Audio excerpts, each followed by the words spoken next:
Hello, everyone, and welcome to the end of time. I'm Michael. I'm Chris. And I'm Adam. And we are not fucking around today, ladies and gentlemen. Fuck no. Way different outside of our normal podcasting routine. Oh, no segments today, no dilly-dallying around. We got business. We have E3 business to talk about today. Yep. Today, the End of Time cast, we are going to be talking about and reviewing and discussing and debating and ranting and maybe even crying over, who knows, the 2018 E3 press conferences. We will be discussing mostly details of all of them. That's EA, tinyBuild, Microsoft, let me dish them out. Bethesda, Devolver Digital, Square Enix, Ubisoft, PC Gaming Show, Sony, and Nintendo. That sounds like a short list, I promise you, given the what am I seeing over here on my screen? 9 pages of notes. It is not. So, forgive us for not having the usual. I'm sure people want to know what we're doing for the week, but, we just can't. It's just a lot to talk about today. So, without further ado, gentlemen, let's dive the fuck into it. I'm assuming that all three of us watched all these press conferences, correct? Yep.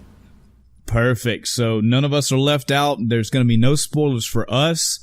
On the off chance that some of you out there have not seen these press conferences, we'll tell you now there are spoilers. This entire podcast is going to be a major spoiler because some of these games even have sequels, and it's not that outside of us to just blurt out something like, oh yeah, where's this from the death from this game? So you've been warned here at 2 minutes into the show. There will be spoilers as we'll be going in depth over all these press conferences. All right, guys, so let's fucking do this shit. Let's start off the day with where we started at with these conferences, and that's EA. All right.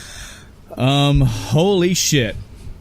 So I actually caught this press conference about 10, 15 minutes in. I had to go back and rewatch some things. I also lost my notes because of computer issues. So, I didn't even know that I wish Breath of Fire 5 was announced that it was a dead game, because it is.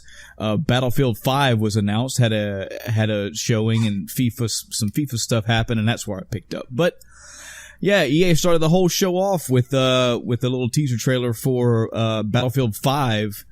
The only notes I took from it that there was you can attach to and move some assets around. There's more destructible tech, which Battlefield is known for, and it was just a trailer. It was just a cinematic trailer. Yeah. There's a lot of controversy around it, apparently, because it's set in a World War II setting, and there's a woman as a protagonist. I think that is the stupidest thing in the world to get upset about. Yep. I understand that, it's a video game that quote unquote is trying to, be close to the source material, but it's a fantasy video game, man. It's not even a big deal to me.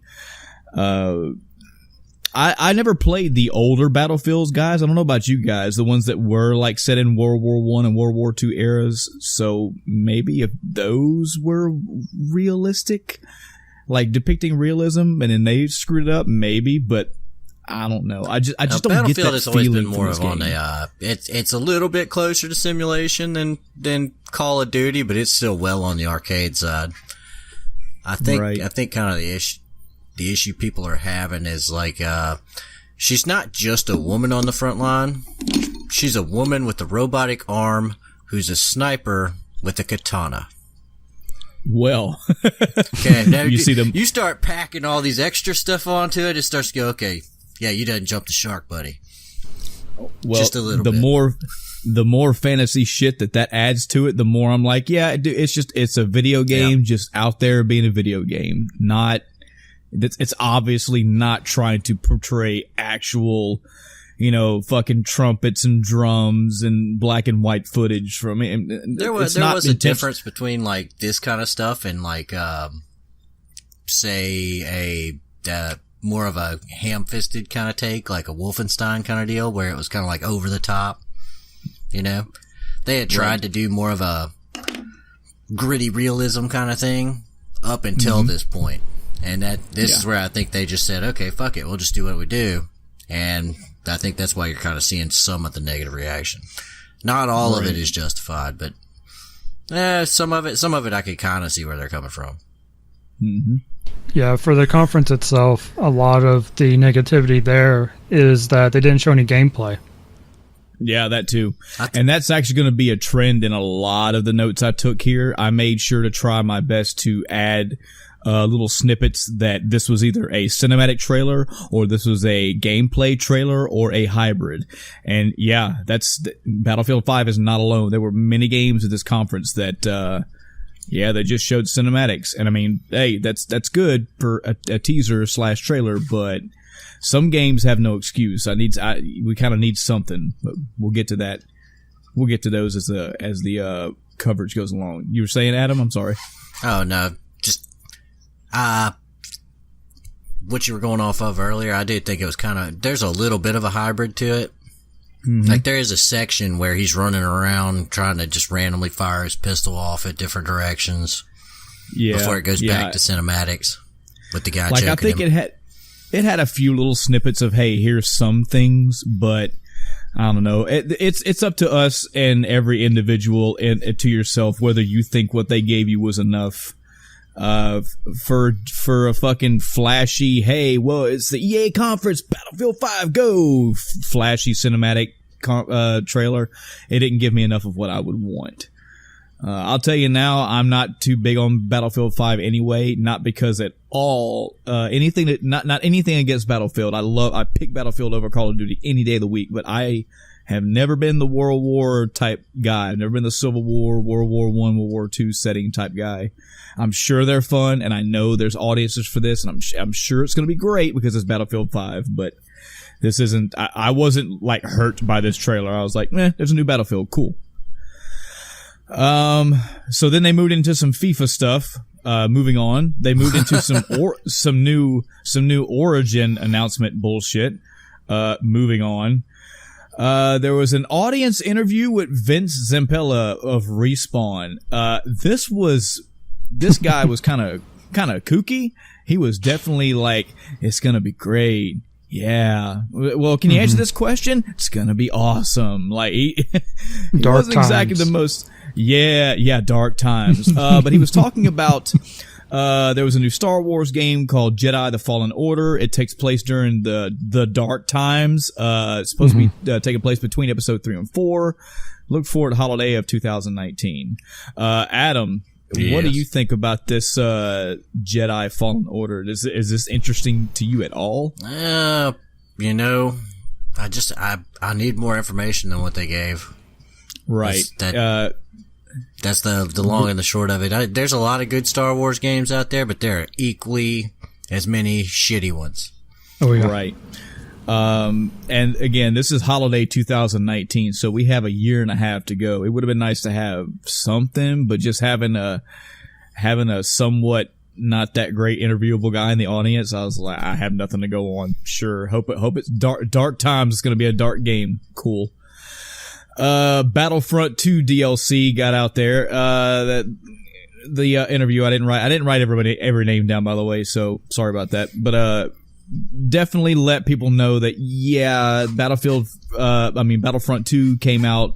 It didn't exactly do well at all. I mean, I think it probably would have been okay for him to just come out balls forward and be like, yeah, we fucked this up completely. Yeah. But he basically made it understood that, yeah. And also, I don't know if he was from DICE or not, or if he was from just a representative of the Battlefront 2 guys. But anyway, there's some DLC coming. There's Ewoks coming. There's a Kessel area coming. And of course, guys, there had to be like 17 different reruns of shots of the new Solo and the new, from the Solo movie that showed that guy and, oh shit, I forgot his, Lando? Oh, Lando, yeah. God. They kept showing those. I know, fuck me, right?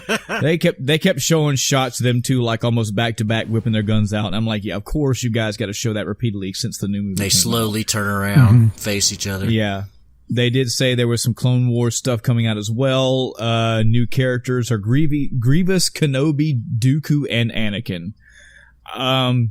Cool. Again, this is Star Wars audience. This is shit that they want. If they I'm pretty sure he made it clear as well that they scrapped the whole loot box shit. So if this game can turn 180, it might be too late, man. I don't know. It's gotten to the point where, like, you can't do that up front and just kind of back off of it. You know, if I slap you, I can't be like, oh man, I'm sorry, I didn't mean to slap you. You know, yeah, you're still gonna be upset and hurt. Yeah, this is still fresh. This Battlefront 2 shit is still fresh in a lot of people's minds, and we were all around and caught all the drama around this. I mean, this shit made some super public lines. So for whoever is still a Battlefront 2 player and loves this game and is getting this info and this new shit, good on you. Mm-hmm. But yeah, I don't know. I'd be hard pressed to think of people I know that are going to be like, I'm going to get it now. It's going to be good. Yeah. Next couple segments, an Unravel sequel and a Sea of Solitude game was talked about. I made notes of these two because these were the developers got on stage and talked about them, and they were super fucking passionate, very humble in nature, very passionate about the projects that they were working on, and I loved hearing that. I'm a sucker for a developer getting up there and damn near shedding a tear. Like, you know, I've been working on this game for 4.5 years. I have put my heart and soul into this. I've lost like so many hours of sleep in my life. I've dumped assets. Like, these are all from my heart. I love shit like that. And that's kind of maybe not to that dramatic degree, but I definitely got the passionate desire of design out of these two. I never played Unravel 1. And Sea of Solitude, the concept is interesting, but I don't know if it's my kind of game. But they were announced, so there. Yeah, I've watched gameplay from Unravel, and it looks good. I mean, it's one of those, kind of chill games. Unravel 2 looks great visually. Yeah, and it's got I like the ability to, it's marketed as a co-op game, but you can also play it solo, which, that's not the first game to do that, but I like that. I like that ability. You can drop in and drop out of co-op. And for a puzzle area, solving type game, it looks interesting, but, some Madden stuff. There was 2 dudes on stage talking Madden. There was a belt, cool looking pants. Moving on. Gotta get that money, yo. Here we go. Paper. So here is the first of many, guys. I'm sure you're going to agree here. The first of many what the fuck moments of E3 2018. So these 2 guys that are on stage, sitting at a desk, they're shoutcasters. They start talking and like, I'm Joe and I'm Vince and we're shoutcasters for da-da-da-da. I'm like, okay, cool. So they're going to have some games on stage and they're going to shoutcast over gaming. I like that. I like that idea. Get out there like the fucking football players and the baseball players and NASCAR shouters and be like them. Awesome. What game are you going to be shoutcasting over? Did Street Fighter 5 come out with a new fucking, of course they didn't. We're talking EA here. But, did fucking StarCraft have StarCraft 3s getting made and you're going to know? A fucking mobile tower defense game is shown on stage, and these 2, I guess they're real-time strategy or tower defense players get on stage with their mobile phones in their hands, and they are playing a tower defense game head-to-head on stage with their faces buried into their phone while 2 guys in the back are shoutcasting over the gameplay. Yeah. What the fuck, man? And In Control is actually a former pro StarCraft player. I followed him quite a bit. He also, for me, I followed him on Twitch because he was participating in roleplay, so he plays D&D as well. He does Warhammer type stuff, but yeah, he's a RTS guy, pro. Well, oh man. I had no idea who these people were, and I was just like, oh, okay. It's not just that. I mean, it could have been anybody professional up there that I know. It's not the fact that anybody was on stage playing a game in a tournament style atmosphere. Not at all. But a mobile phone, maybe I'm just an outright asshole. Sure, call me out for it, whatever. But they were head to head competing in a mobile fucking game on stage. That's also, I mean, come on, I can't be too much of an asshole. What if two guys were on fucking Switches, playing Smash back to back? I mean, it is what it is. I just don't like fucking mobile games being pushed on stage like that. I just felt so weird and awkward and like, what the fuck is actually going on? And then the game got announced. And it may have got announced during the game. I don't fucking know. But it is a fucking Command and Conquer game. Mm-hmm. There is a Command and Conquer tower defense mobile game being played on stage at E3 while people are actually shoutcasting over it. Oh my god, he shot that nuke. Woo! If there was ever a reason to hate EA, it was for marionetting the corpse of Command and Conquer to make that fucking game right there. I love Command and Conquer. I say that incredibly loosely because I've only ever played Command and Conquer Red Alert ever. I never played the 26 sequels after, and I didn't play the original one. But I loved Command and Conquer. That was my RTS before StarCraft just demolished my life into pieces. But there's just so much. Like I want to say bastardization about what this fucking was. This was Command and Conquer whittled down into a tower defense game being played on stage, like with hype shouters behind them going and I was like, man, it can't. I mean, this has got to be it. The number of things that are wrong. I mean, games should never be casted like that. They're not. You can try to do it like football, but it just doesn't come off the same. Having somebody look at it and give actual, like, even if you watch the differences between like how soccer is called and how football is called, they get excited in football when a big play is happening or about to happen. I'm gonna agree with you, Chris, but I'm gonna meet you in the middle, Adam. I think that it feels awkward, but I believe it most definitely feels awkward for people that don't know these games. Like us in general, if I was to turn on ESPN and watch a football game, I've got enough, at least common football sense to know what the fuck is going on. Mm-hmm. I know when a first down is. I know how many yards they need to throw. I can look and tell what needs to happen on screen. But that's me. If I was to tell my dad to watch a football game, he as well, whether he likes it or not, could be like, yeah, it's the Green Bay Packers. They got the ball. He could shout it out. And the announcers over the football game would relay stuff to you as well. This is his third, season in a row, what the fuck ever. And you could kind of extrapolate what's going on. But if I set my dad down in front of a StarCraft 2 shoutcasted match, he's not going to know what the fuck's going on. Not only because it's a game, but there's a lot of shit going on that screen.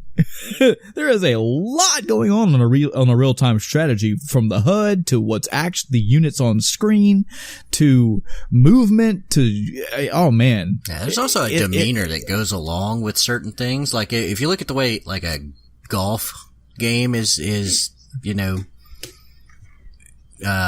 broadcasted, the commentators on a golf game will be a lot different than the commentators on a soccer match, will be a lot different than the commentators on a World Series of Poker match.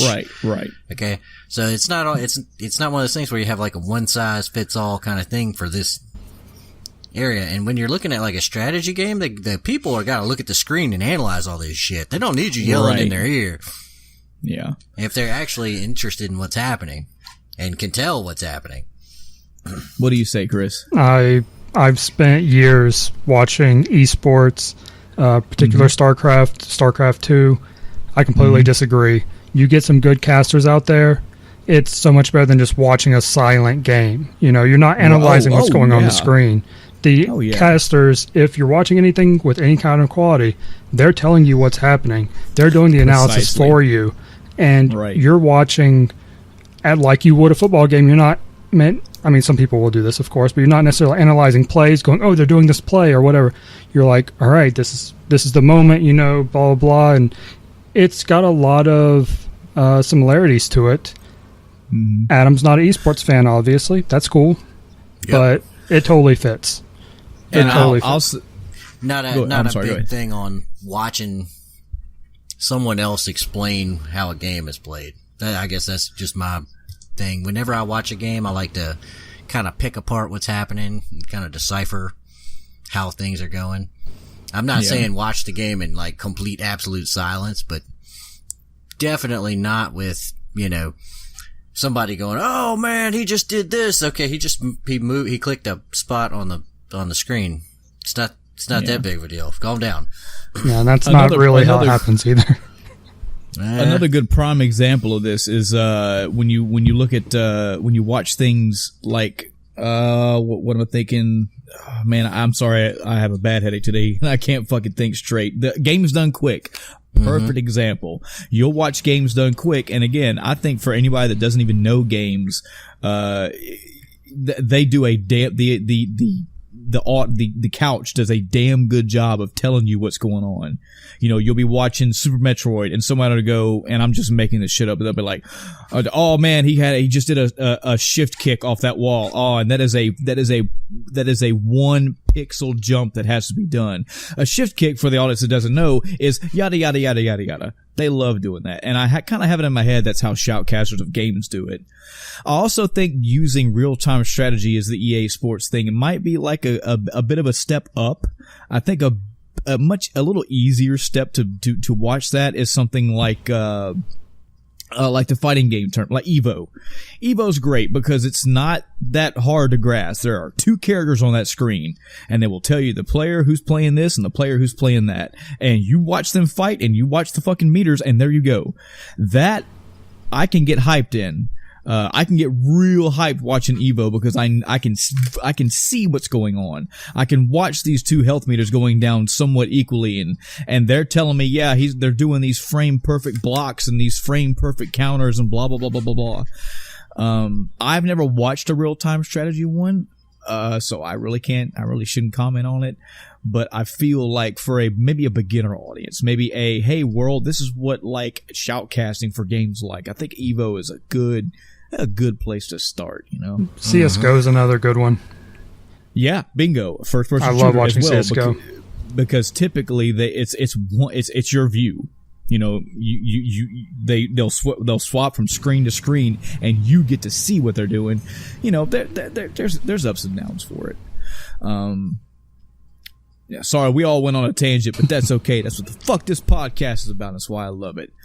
Anyway, man, I hate to sound like a dick about that. It's just, again, it's a fucking mobile real-time, a mobile tower defense game that got stage play, and it's not for me. It also took advantage of the Command & Conquer name, too. Yeah, that too. Yeah. I found the whole segment amusing. Just in general, it was like, okay, whatever. And then they said Command & Conquer, and I was like, really, guys? Wow. Konami makes pachinko machines. Cool. Then they went into an anti-bullying thing, which I think most of these conferences did a little bit of. It's nice to know. It's nice to hear. It's good that the community is getting involved in shit like that. It wasn't too long. I think there was some organization they were promoting.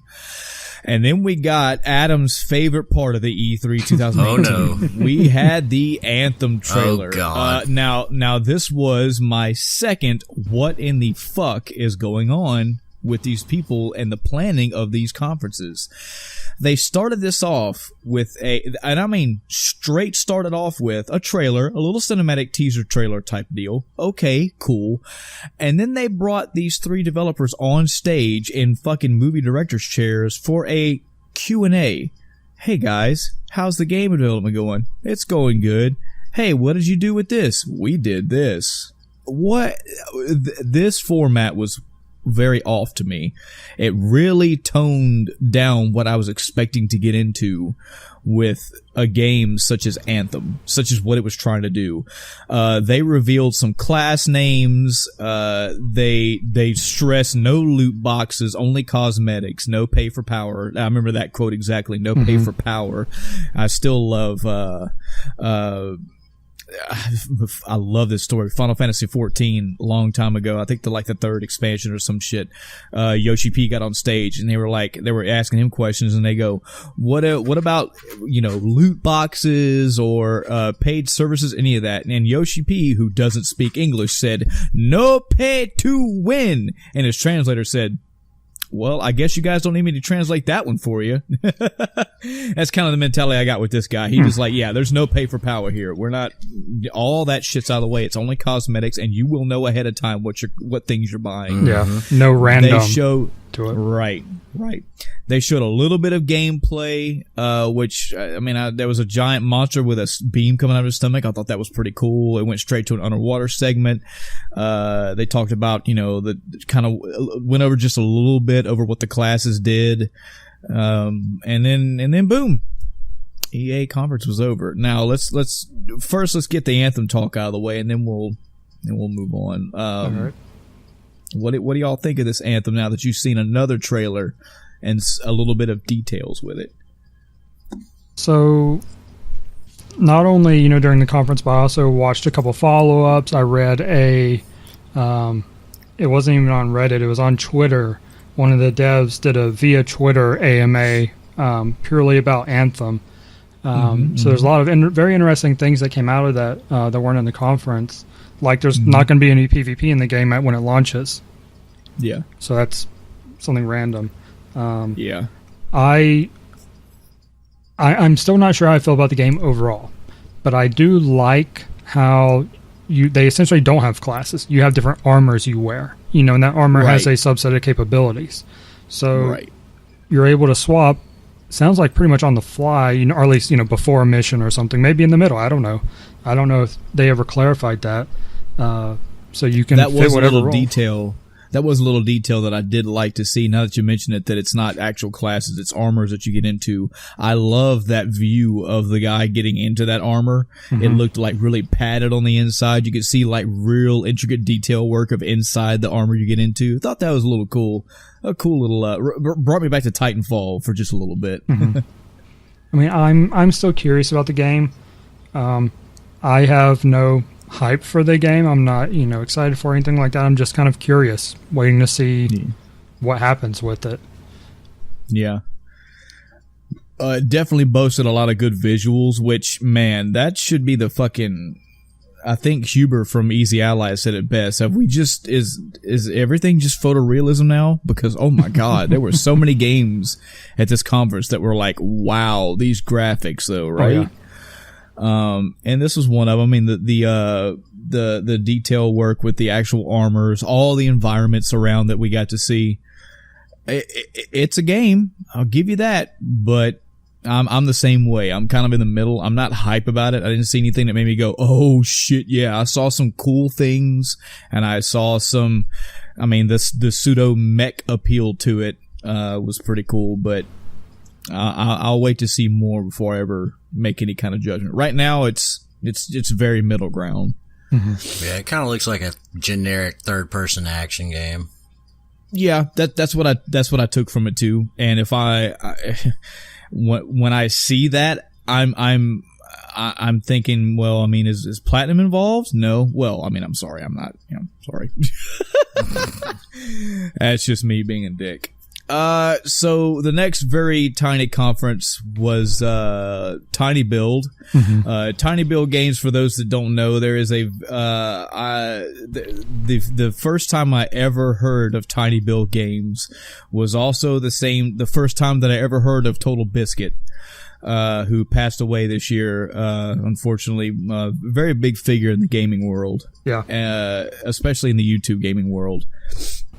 Done a lot of positive things for the gaming industry as a whole, but there is a game from Tiny Build Games called There's No Time to Explain, and this was literally the first YouTube Total Biscuit video I ever watched. And it was in his What the Fuck Is series, WTF Is series.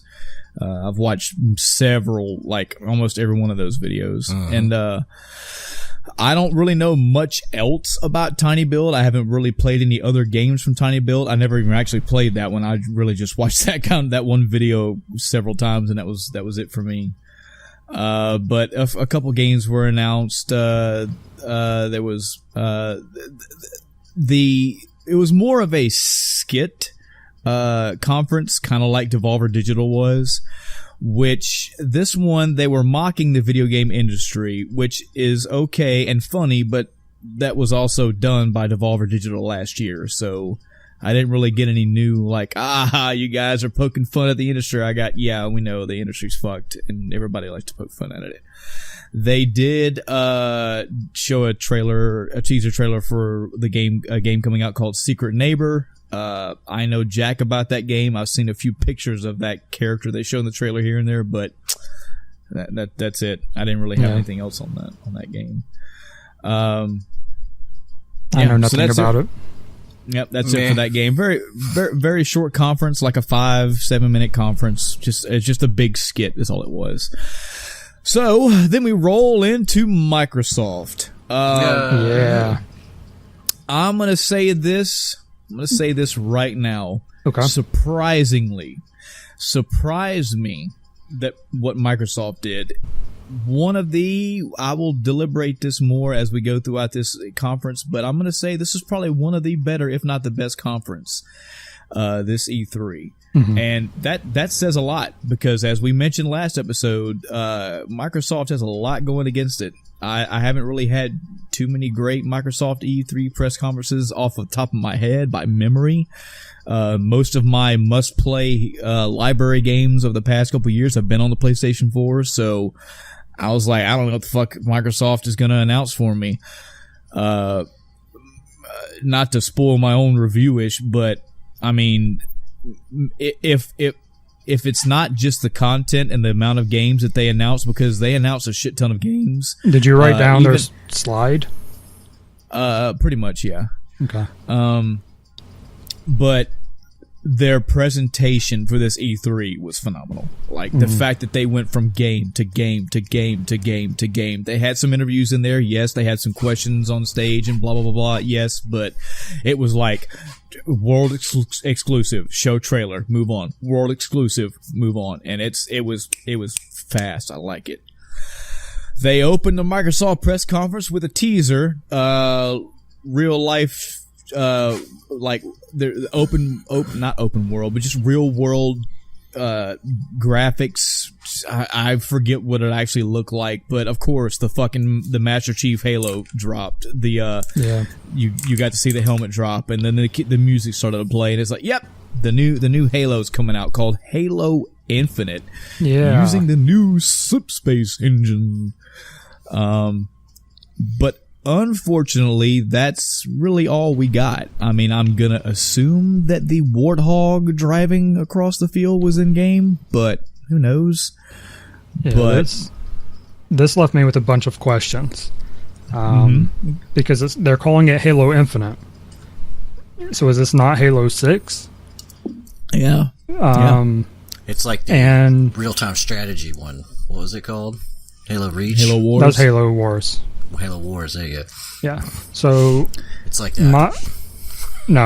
My thought is, first off, they showed Master Chief, no other Spartans, just some Marines. Right.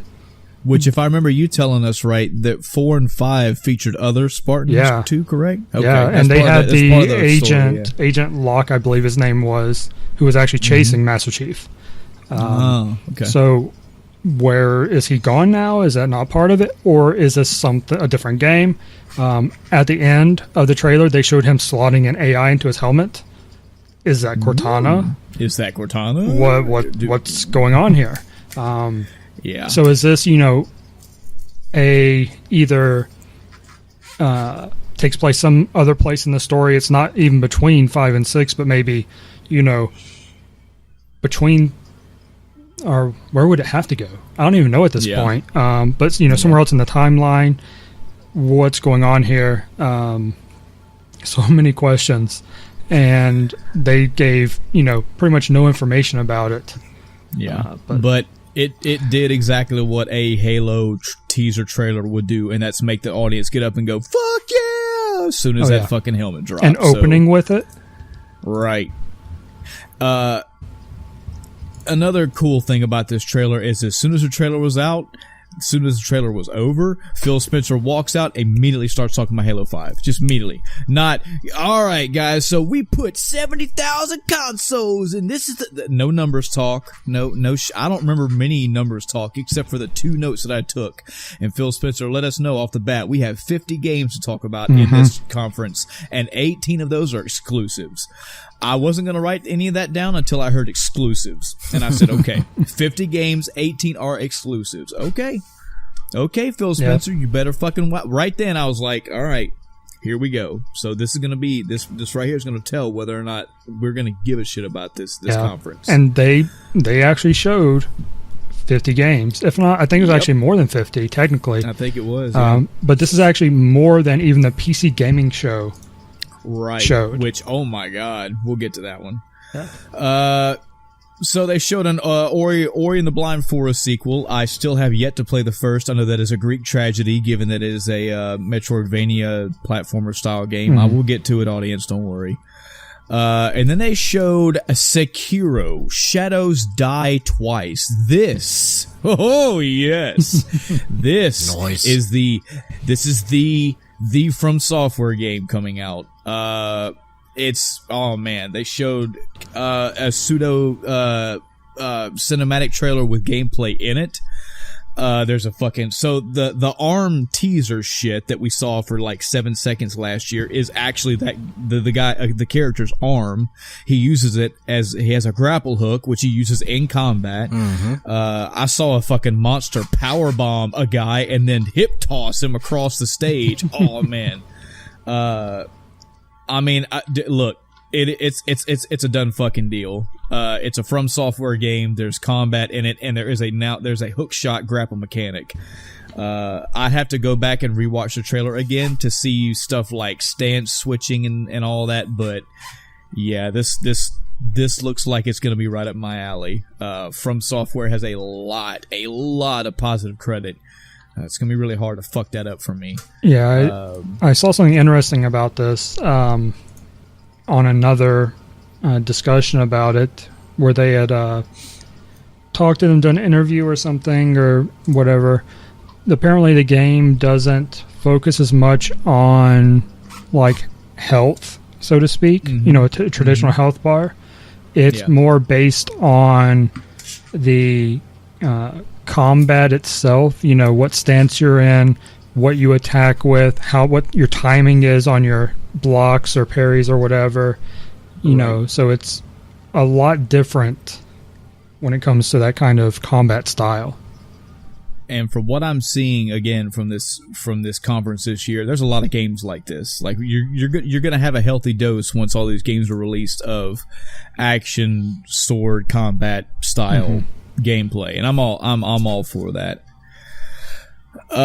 So Fallout 76 got talked about next for a little bit. It is a prequel. Yep. The two big notes that I took from this is that they quoted this game is 4 times the size of Fallout 4. Yep. Now, this is curious for me. Adam, have you played Fallout 4? Yep. Chris, have you? Yep. Okay, have the both of you played Fallout 3? Yep. Yep. Perfect. I mean, I didn't beat it, but I played through most of it. That good enough. Would you say the Fallout 4 map is bigger, less than, or around the same size as Fallout 3? Like the world map, the size. The world map's probably less horizontally big and more vertically big. Okay. Because that, like, I guess they have to use that one as a reference. It's Fallout 4. It's pretty. Don't get me wrong. Fallout 4 is huge. Yeah. Right. And they're saying this one's supposed to be 4 times as big. So that's a positive thing. Sure. You better be if you're going to make a multiplayer game. Yeah. Well, that was later. This was just a teaser type deal. I think their actual press conference. They actually went into the details of what it was. But at this point, all I knew is it was 4 times as big as Fallout 4, and cool. I did see I don't know the actual German pronunciation, but the Garzweiler, I thought that was pretty cool. That's that gigantic fucking earth moving bucket thing, scoop thing. Yeah, I saw them. I saw that in the map. I was like, excavator thing. Yeah, the big main excavator. Excavation's a game. Real quick, the Fallout 3 map is bigger than Fallout 4 by 16%. Okay. Okay. So I guess that's still even not a. So I was right. Yeah. not a huge deal anyway. I mean, it's big, which is good. Like I said, Fallout 4 is more vertical. Yeah, it is. Have either of you watched the documentary interview thing put out by NoClip on YouTube? Mm-mm. Okay, so they actually sat down like 6 weeks ago with Bethesda and talked Fallout 76 development. So between the conference, the follow-up interviews, and this documentary, there is so much information about Fallout 76 now. Wow. And my biggest takeaway from this, something that I found really interesting in the documentary, they say that Fallout 76 is the result of them considering adding multiplayer to Fallout 4. They started talking about Fallout 4 multiplayer, and they're like, and then, they really liked the idea of it, but it just didn't fit with the game, as it was. The development time and all that was too much, so they scrapped it. I won't even say they scrapped it. They decided not to do that for Fallout 4, but they didn't want to just get rid of it. They wanted to do it. Right. So they did all this work, got the net code from Quake is what they're using for the net code. Brought in all these development teams working on it, and it evolved into Fallout 76. Right. The big things for me there is they basically said there's not going to be any other humans other than players. Even if you're playing solo, you're still going to run into other players. Chris, I want you to put a pin in this one because Fallout 76 is going to be in Bethesda's, and I took most of my notes in that one. All right, sure. We're gonna push this on because I'm watching this page like not move. Dang. It's an E3 press conference, folks. If we're not doing 4 hours, somebody's doing 7. Trust me. So the next game was Captain Spirit, a Square Enix game. It's set in the same art style as the Life is Strange universe. It is the universe. It is in their universe. Sorry. It's supposed to be 100% completely free. It's supposed to have, it should have some details about the Life is Strange universe as well. Have some tie-ins and mentions and nods and whatnot. It's roughly about 2 to 4 hours long. Supposed to be. It's a kid playing pretend, and sure. I haven't played those other 2 games, so I don't know. I've watched Let's Plays of them, but I haven't played them myself. It's a kid playing pretend. Sure. Yeah. Crackdown 3. My only note in here was I hope Terry Crews does the voice for that character in that game, because you can't have that fucking trailer with him talking over all that and being Terry Crews, and then we get the game and it's like the guy that did fucking Spawn. That doesn't work. Good news for you, Chris. Automata is getting an Xbox One enhanced version. You're gonna get that right. You're gonna get that right. I might. God, here's the thing. Do it and get your own opinion. That's fine. Exactly. Here's the thing. I've heard, basically all the shit you've placed on it, and I respect your opinion, of course. But I hear people say that this is their game of the year. I know. And I heard that too. That's why I picked it up. Not just on, random people, but people whose opinions are generally, to be trusted, if that's the way to put it. So I'm really curious now, and it's one of those games that I'm probably going to have to play just so I can finally get an opinion for myself. And if I had a way on Steam to share my game with you or give it to you or borrow, I would totally, because I know that this has got to be another one of those times in life where this is just my opinion. This game is like 9.5 out of 10 for millions of people. It just rubbed me all kind of wrong ways, and that's fine. It's just the way life works. If you do like it, you do enjoy it, maybe together we can figure out some more shit that I was confused on. But for the audience as a whole, it was announced that Xbox One is getting an enhanced version. It's coming soon. Yep, Become as Gods edition, June 26th. Right. Which is, that's actually something from the game, so of course they do that. Metro Exodus, which is another in the long line of Metro games. Good voice. The thing that I noticed about the Metro Exodus one, and there were other ones that did the same thing as well, is that the guy that did the voice for that whole trailer has a really good voice. He has a good way of bringing a character to life. But when those people simply read off of a script, and I can tell it's off a script, it loses it for me. The graphics look good. And it's a new Metro game. This is the one that was playing the. There's a key fucking song from. I want to say Snatch. That's where I know it from. But anyway, I have a Metro game in my Steam library. I have yet to play it, so I couldn't fawn over. I have all of them. Haven't played them. Right. I'm sure they're good, but I don't know jack about it. So cool, you guys are getting a Metro game. I mean, you know the basic premise behind the game, right? It's set in like a Russian nuclear fallout thing with like monsters, maybe. Everybody's living in the metro tunnels, basically. Yeah. It's in my it's in the backlog. Every time I say that, I need to start adding an echo to it. I got about 4 or 5 hours into the first game, and I just couldn't take it anymore. Really? Yeah. It's one of those games where they throw monsters at you, but then they starve you for ammo. Oh yeah. At least that's how the first one played. I heard the second one was better, and I can't play the second one until I beat the first one. That's just the way I am. So then, guys, we got the first E3 trailer for the Kingdom Hearts game that's coming to it's Kingdom Hearts 3. Yep. It was noted here because it's coming to Xbox for the first time. This is true. Mm-hmm. This is going to be the first Kingdom Hearts on an Xbox console. With this first one, because there was 27 more after the fact.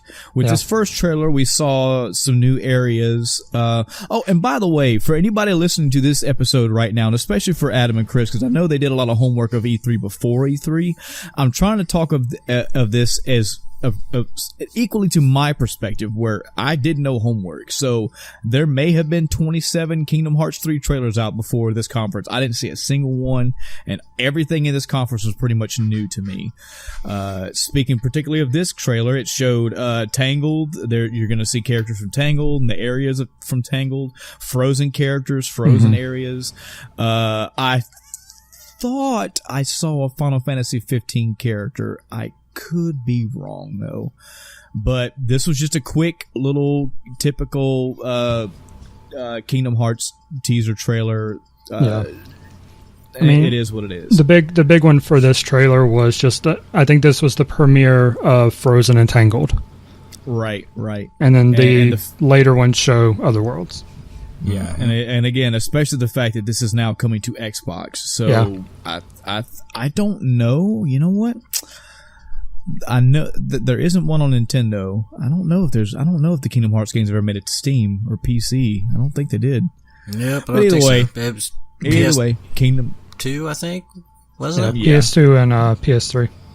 Yeah, because PS3 started to get some remixes. Yeah, good God. All right, so then we move on to one of the no one will be seated for breaks, because we saw Sea of Thieves DLC and another Battlefield 5 trailer. Sea of Thieves is man.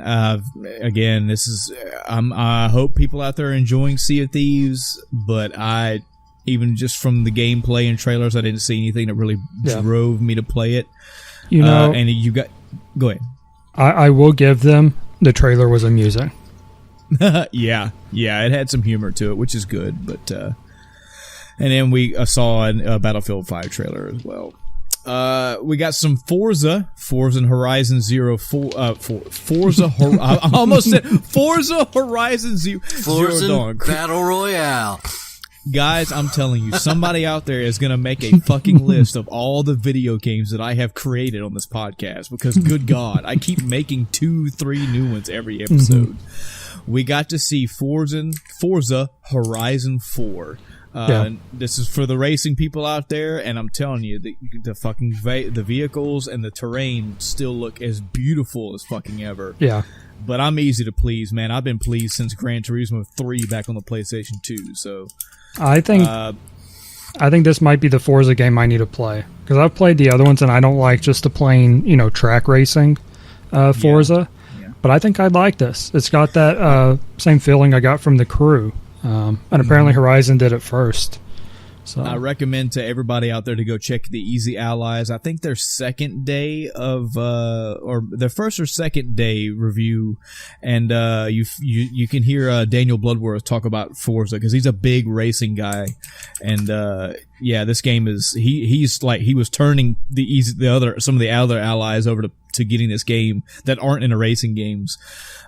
Some notes about this game. It is a shared world, so you just log on and you and different people can race together, can just go drive around together, all over the terrain, on world, off world. It is a solid stock 60 frames per second, which is I'm not a fucking frames per second snob by any means, but trust me, when you see a beautifully crafted, down to the pixel detail quality racing game, the way the cars look, you're going to want them at 60 frames per second. I'm all about pumping more and more and more graphics capabilities into racing games for those people because, man, it looks beautiful.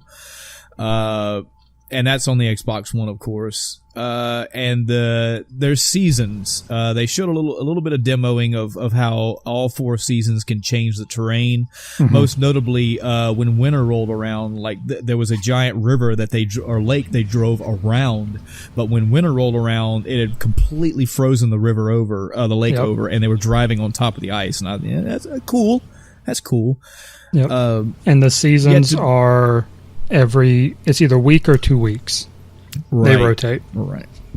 They were really pushing the seasons button. So just in that game is the seasons are supposed to play a big deal. So cool. Microsoft Studios stuff. Sure. Yep. They acquired 5 studios. They got, they talked about We Happy Few, talked about PUBG, Tales of Vesperia, Definitive Edition, and The Division. I mean, cool. The Division 2, I'm still of the opinion that I don't know if they'll change things enough to keep me, make me want to play it again. I never beat The Division. Even the main storyline I didn't beat. Division 2's interesting. It seems like it's more of the same until you get to endgame, which I couldn't make it to endgame. That's pretty much every MMO. That's sad. The endgame is kind of where they kind of necessarily. They kind of push you towards the endgame and try to get you to clear the higher level content. Is usually where they'll go. Sometimes they'll have little offshoots, but and I also don't compare this to a normal MMO. This is more like Destiny, where it's not true MMO, even though it's got some similarities. But Destiny, they're mentioning raids and stuff now. I was like, I didn't even make that comparison until you mentioned it. Yeah, I definitely got like a Destiny style vibe from what I was watching. Well, it was essentially a competitor. I mean, a lot of Destiny players played The Division, and then a lot of them went back to Destiny, from what I've seen. It's one of those things where you got to keep people around once they hit max level. You can't let them just kind of sit on their laurels, or else. But my issue was I didn't even get to max level. I couldn't tolerate the level and grind trying to get there. It wasn't well done. The drops weren't done well. The world map wasn't done well. I just overall didn't enjoy my time as a whole.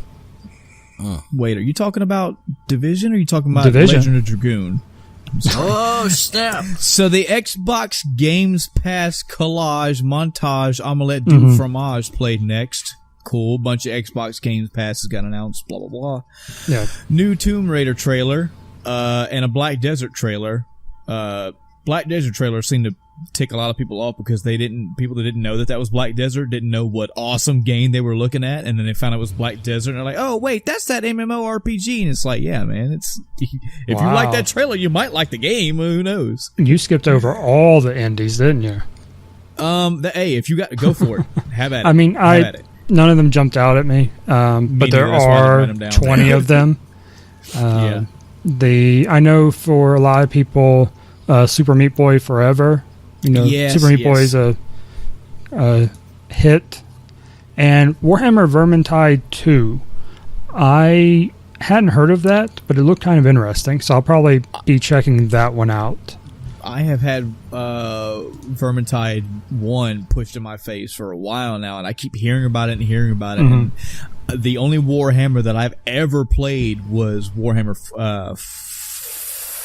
50K, 40K? 40K. The Xbox 360 game.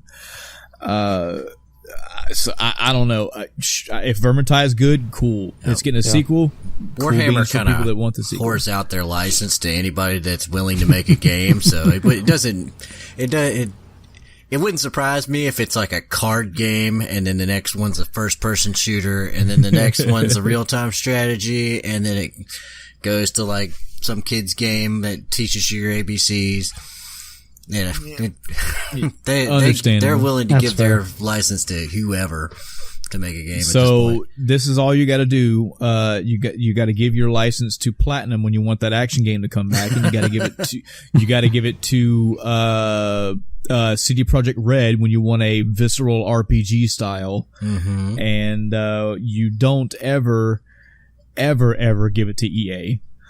Now watch when you're ready for it to die. 7,000 people are going to email me. You didn't know the 4 Warhammer EA games? No, I don't. No, I'm glad I don't. Devil May Cry. Hold on, let's back up a minute because I got caught up on you skipping Andes. I'm backing up. So Shadow of the Tomb Raider, it looks like it's going to be good. I mean, it's continuing with the trend, the darker Tomb Raider, the, all the stuff that made the last 2 enjoyable looks to still be there, and improved upon. Now, I don't have anything else written down for new Tomb Raider trailer except for trailer. Wasn't there like a gameplay segment in another conference? Yeah, if that one didn't have it, it was a different one. Yeah. All I got written down for this was Tomb Raider trailer. Square Enix showed it. I think. Oops, hit my Bingo. mic. Square Enix is the one that had it. Yeah. Yes. Okay. So that's why I kind of ran over it because this was just a quick trailer for the new Tomb Raider game and a quick trailer for Black Desert. We'll talk more in depth whenever we get down to where they are. They also showed the thing for Session. Session skateboarding game. Oh yeah. Okay. I mean, I like skateboarding games, so I'll probably check it out. That's right. Yeah. You like the Tony Hawk Pro Skater 5 been playing. So I'm curious to see what it looks to be a big improvement, graphically and whatnot. I didn't play Skate and stuff like that, so I don't have that as a comparison. It looks interesting, so I'll be probably checking it out. If they're not utilizing the Havoc engine to have compound fractures, they're missing out. I want to see how my guy dies when he falls down the stairs. It's a paraplegic. Isn't that what Skate does? Yeah. I think it was Skate. It shows you the bone, break the board and then bones. The X-ray things, yeah. Maybe. That was the best part. I want to see the bones. I want to see the bone out. I want to see the character off. I want to see him off the skateboard on the ground going, and open fracture, with bones sticking out, blood squirting everywhere. I'm gonna tell you right now, after the shit I had to put up with the fucking Last of Us 2 this year, I don't want to hear nothing. I don't want to hear nothing. That's fair. All right, so moving on. Devil May Cry 5. I'll tell you right now, and my wife was here with me when I was watching most of these. I was pissed off at first when I saw this. I was out of everybody else's reactions and shit who I watched, I was the only asshole who got pissed off. When the van drove by and it showed Devil May Cry on the side, I was like, I immediately was, yes, we're gonna do Devil May Cry. And then they shot inside and showed a guy with short hair. And I was like, fuck no! It's that version from no, that's not. That's actually Nero. You dumb asshole. That's not. I was so pissed off. I was blowing the whole trailer off. And then when I saw the arm shit, I was like, oh, okay. So you got to see a teaser cinematic trailer for Devil May Cry 5. And this was the first one of several, trailers that I had an issue with. Not with the trailer, but with E3 and their camera work. Because they showed the DMC5 trailer, and right at the end, when they had the teaser playing with Dante actually on it, riding a fucking motorcycle toward the camera, they pulled away from the main screen and the camera just started going up in the air. So it zoomed out when you wanted to see arguably the most important fucking part of that trailer. Did you go back and watch it? I went, like the actual one? Yeah, like on their website. The fact. Yeah, I seen the hobo version. Yeah, I mean, hey, it is what it is. They brought Itsuno on the stage, and which I thought was fucking awesome, and in English, he told people, well, not him, but the other guy said, Itsuno and DMC are back. We made this game for you, the Devil May Cry fans. Awesome. Good to know. I also like how they poked a severe, obvious jab at DMC, and they were like, fans have been asking for a true sequel to Devil May Cry 4 for years now, and I was like, oh, rip. Which they're not wrong. They're not wrong. I haven't played it. I don't know. I don't think DMC is in the timeline of Devil May Cry 4, so they're not, if that's true, they're not wrong. If we wanted an actual sequel, we damn sure got it. But that was my first, jump out of the chair, fuck yeah moment. Sad it was capped off initially with I was so mad. I was such a pissy little asshole. I was like, man, fuck, I don't want that version. I hate that version. And I was like, no, that's Nero. You're fine. Got a quick teaser trailer for a new Cuphead DLC. I'm all about that. Cuphead's getting more content. Nice. So, is there anything in this trailer particular, Chris, that you saw that jumped out to you of interest? Not really. Mainly that, there's a new character. So you're going to have 3 characters. That was the big thing. That was the one that got me. Was that it doesn't matter if it's a girl or not, but it was first off, it's a new character. Yeah. So I was like, yay! And they were like, yeah, it's a Chalice, I think is her name. Yeah, cool. Still flows with the same aesthetic appeal that game has. Good stuff. Good to know Cuphead's getting some more content. And then it was made known that everything that you were about to see, this of course was Mr. Phil Spencer, I believe, everything else that you were about to see in the remaining part of this trailer was a world premiere no one has seen before. So this is him getting up on stage and letting you know, hey, we know some shit has been leaked, we know some shit's come out, but nobody has seen this yet, so buckle in.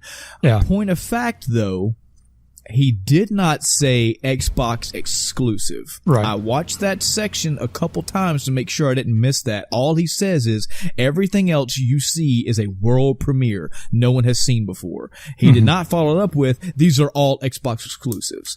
So if anything, this is their chance to get out there and show quick teasers for what it was. And again, this was pretty much back to back to back. World premiere, show the thing. World premiere, show the thing. And I loved it. I loved the pacing of this conference. Man, here we go. Right off the bat. Again, me and my wife were watching this. She doesn't know much of this anime shit in the world like I do. I didn't know the first screen what I was seeing, but when I saw Frieza's ship, I said, "What the fuck is this?" Yeah. And then I think it was Naruto from the back was shown, and then it was the fucking guy from One Piece, and I was like, oh, guys, I'm gonna tell you in the audience right now, okay, I have only watched Dragon Ball Z. I haven't watched any of the other anime that was shown, except for the quick tease at the end with Death Note, but I have not seen any of these other animes. I can't get hype about them like anybody else can, but I was so fucking excited for this game. It's called Jump Force. It is basically a fucking anime Smash Brothers. This is not the first time this has been done. This is not the first game that has done this, but this is like a big thing for us in the US. We're getting a fucking fighting game, maybe like in the style and gameplay of Dragon Ball FighterZ, but it's gonna have anime characters from all over anime-dom. That's exactly what it reminded me of. They showed Goku, they showed Frieza, they showed the guy from One Piece, they showed the guy from Naruto, and they teased a Death Note character at the end. You know that's not going to be all of them. You know there's more coming. Oh yeah. It was a quick little cinematic teaser, but man, as soon as I saw Frieza's ship, I was on the edge, like, Nani, what is this? What am I watching? And then it showed all the fighting, and I am happy for the people that are happy about this. I'm happy for people that are getting this style of game that they want. That's awesome. So then they showed Dying Light 2. I think Chris Avellone was talking about it. They talked about Fallout 2, talked about Planescape, Icewind Dale, and talked about New Vegas. Dying Light 2 looks really good. Yeah. Did you play the first one? No. I haven't, but I've seen a little bit of gameplay. But this is another one of those games where if it keeps looking this good, then I may have to go back and play the first one so I can play this one. A lot of good mechanics. Yeah. And I'm sorry, I totally. Chris Avellone was the writer, director, producer, or something. He's a very important person in Fallout 2. He has a lot of games that he has written for. Fallout 2, Planescape, Icewind Dale, New Vegas. So, yeah, good to know. I mean, obviously that's gonna have real good writing, and that's real good to go. I just want to say right now, End of Time Cast, I called this. I want it on record that I called this. I definitely called this shit. Well, let's be factual about this before I get actually like a motherfucker. Yep.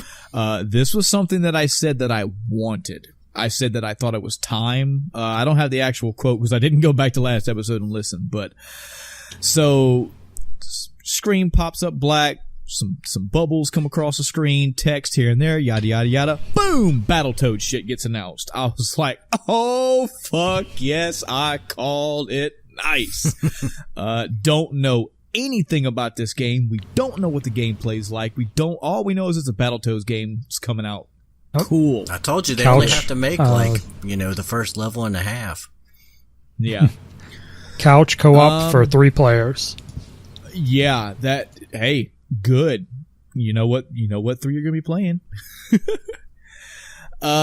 Just Cause 4 had a very flashy trailer. I mean, it was Just Cause 4 getting announced officially on E3. Had some cool stuff. There was some weather effects being shown, yada yada yada. But more little toys for you to play with. Yeah, little rocket boosters and stuff you could put on stuff. Yeah. There's more to talk about Just Cause 4 and the Square Enix thing, but just this little trailer, I mean, Autumn, right off the bat, I was feeling like, well, I need more than this, guys. And I'm going to be the complete asshole and say that I need to know, and this goes to the other conference as well, I'm not going to be sold on Just Cause 4 until I know how fucking big that map is. I've told y'all I played Just Cause 2 is on my fucking wall damn near solely just for the size of that map, just for the scale that game portrays to you. Just Cause 3 I've played for a little while. It was kind of mediocre. Most people say they don't like it at all. I gotta know some more. I need to know. I don't care about whether there are cool things I can do, which were announced later. I need to know the size of this map. And of course, with this little flashy trailer, I didn't get that. All right, same size as Just Cause 3 with more landmass. I didn't. Less like, water, I don't know how big. I guess. I don't know. Maybe. That's about it. Yeah, I don't know. We'll have to see. I'd have to go back and compare those two as well. This is just something I'm really fucking nitpicky about, because that's the draw to that game for me.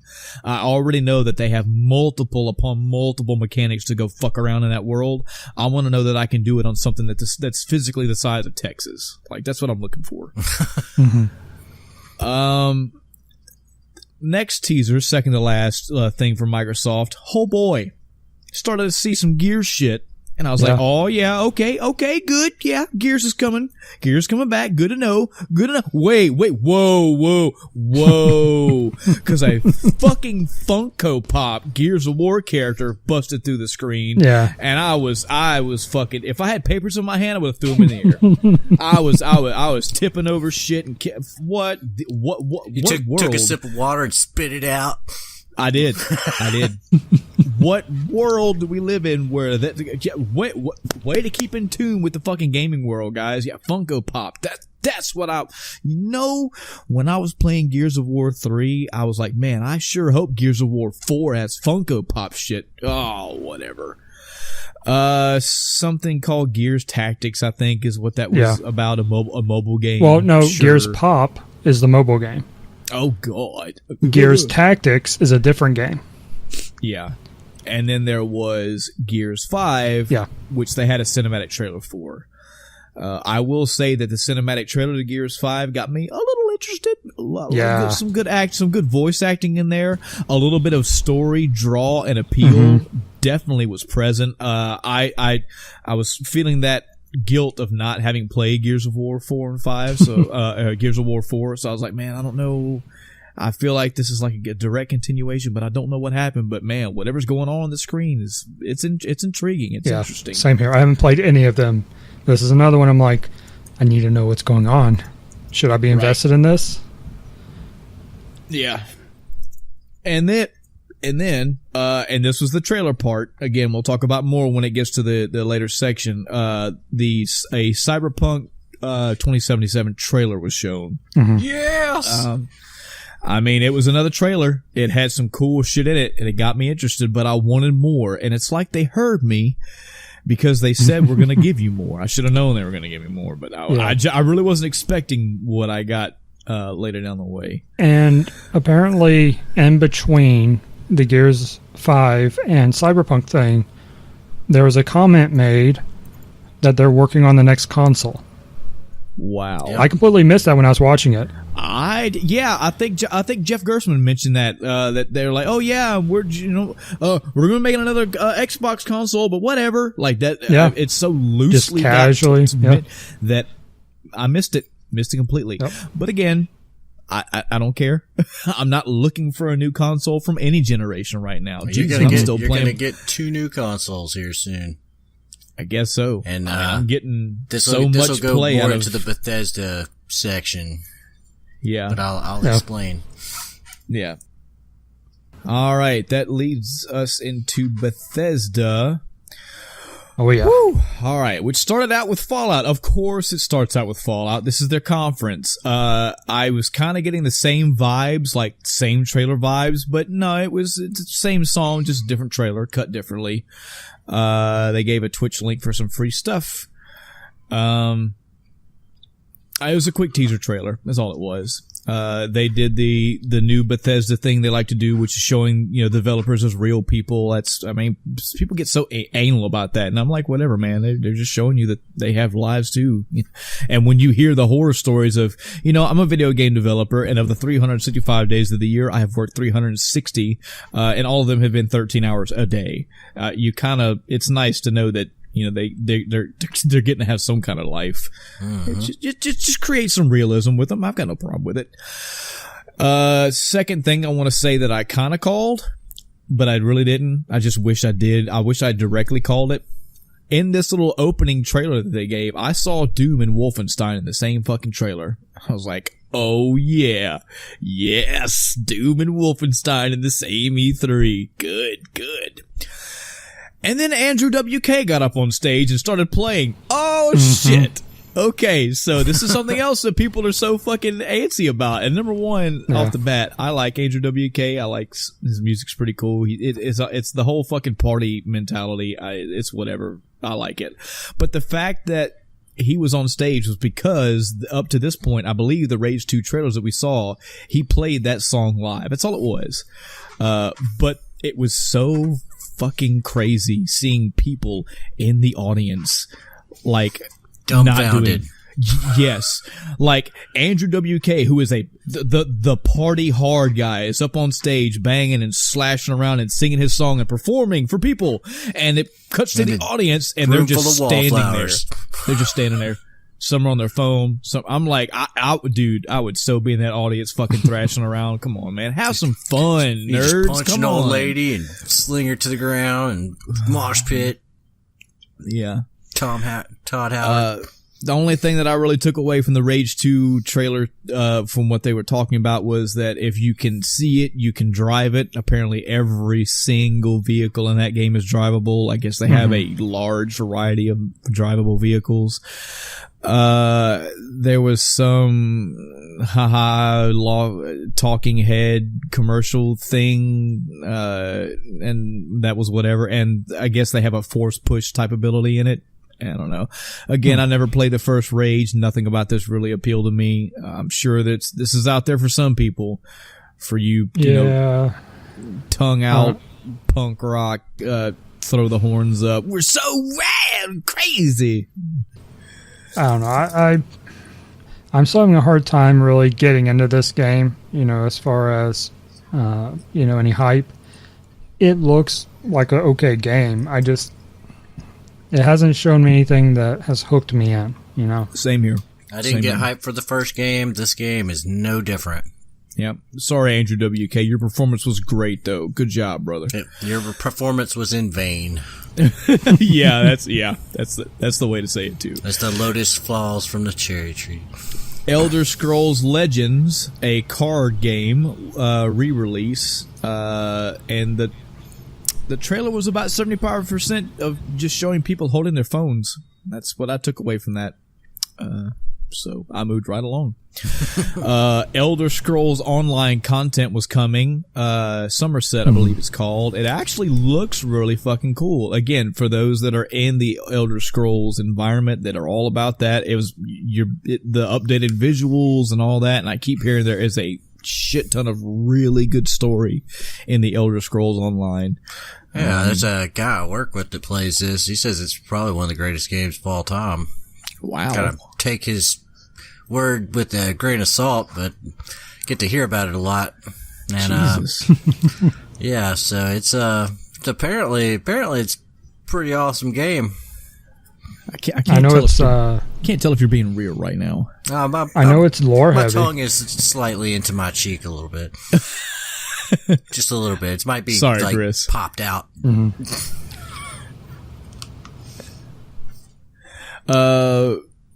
So next we got the announcement that it's good stuff to see. Awesome stuff to see. Doom sequel's coming. Doom Eternal is what it's going to be called. I was so fucking sure it was going to be called Doom 2 Hell on Earth, because that's what the fucking visuals portrayed, that it was Earth and it was torn to pieces.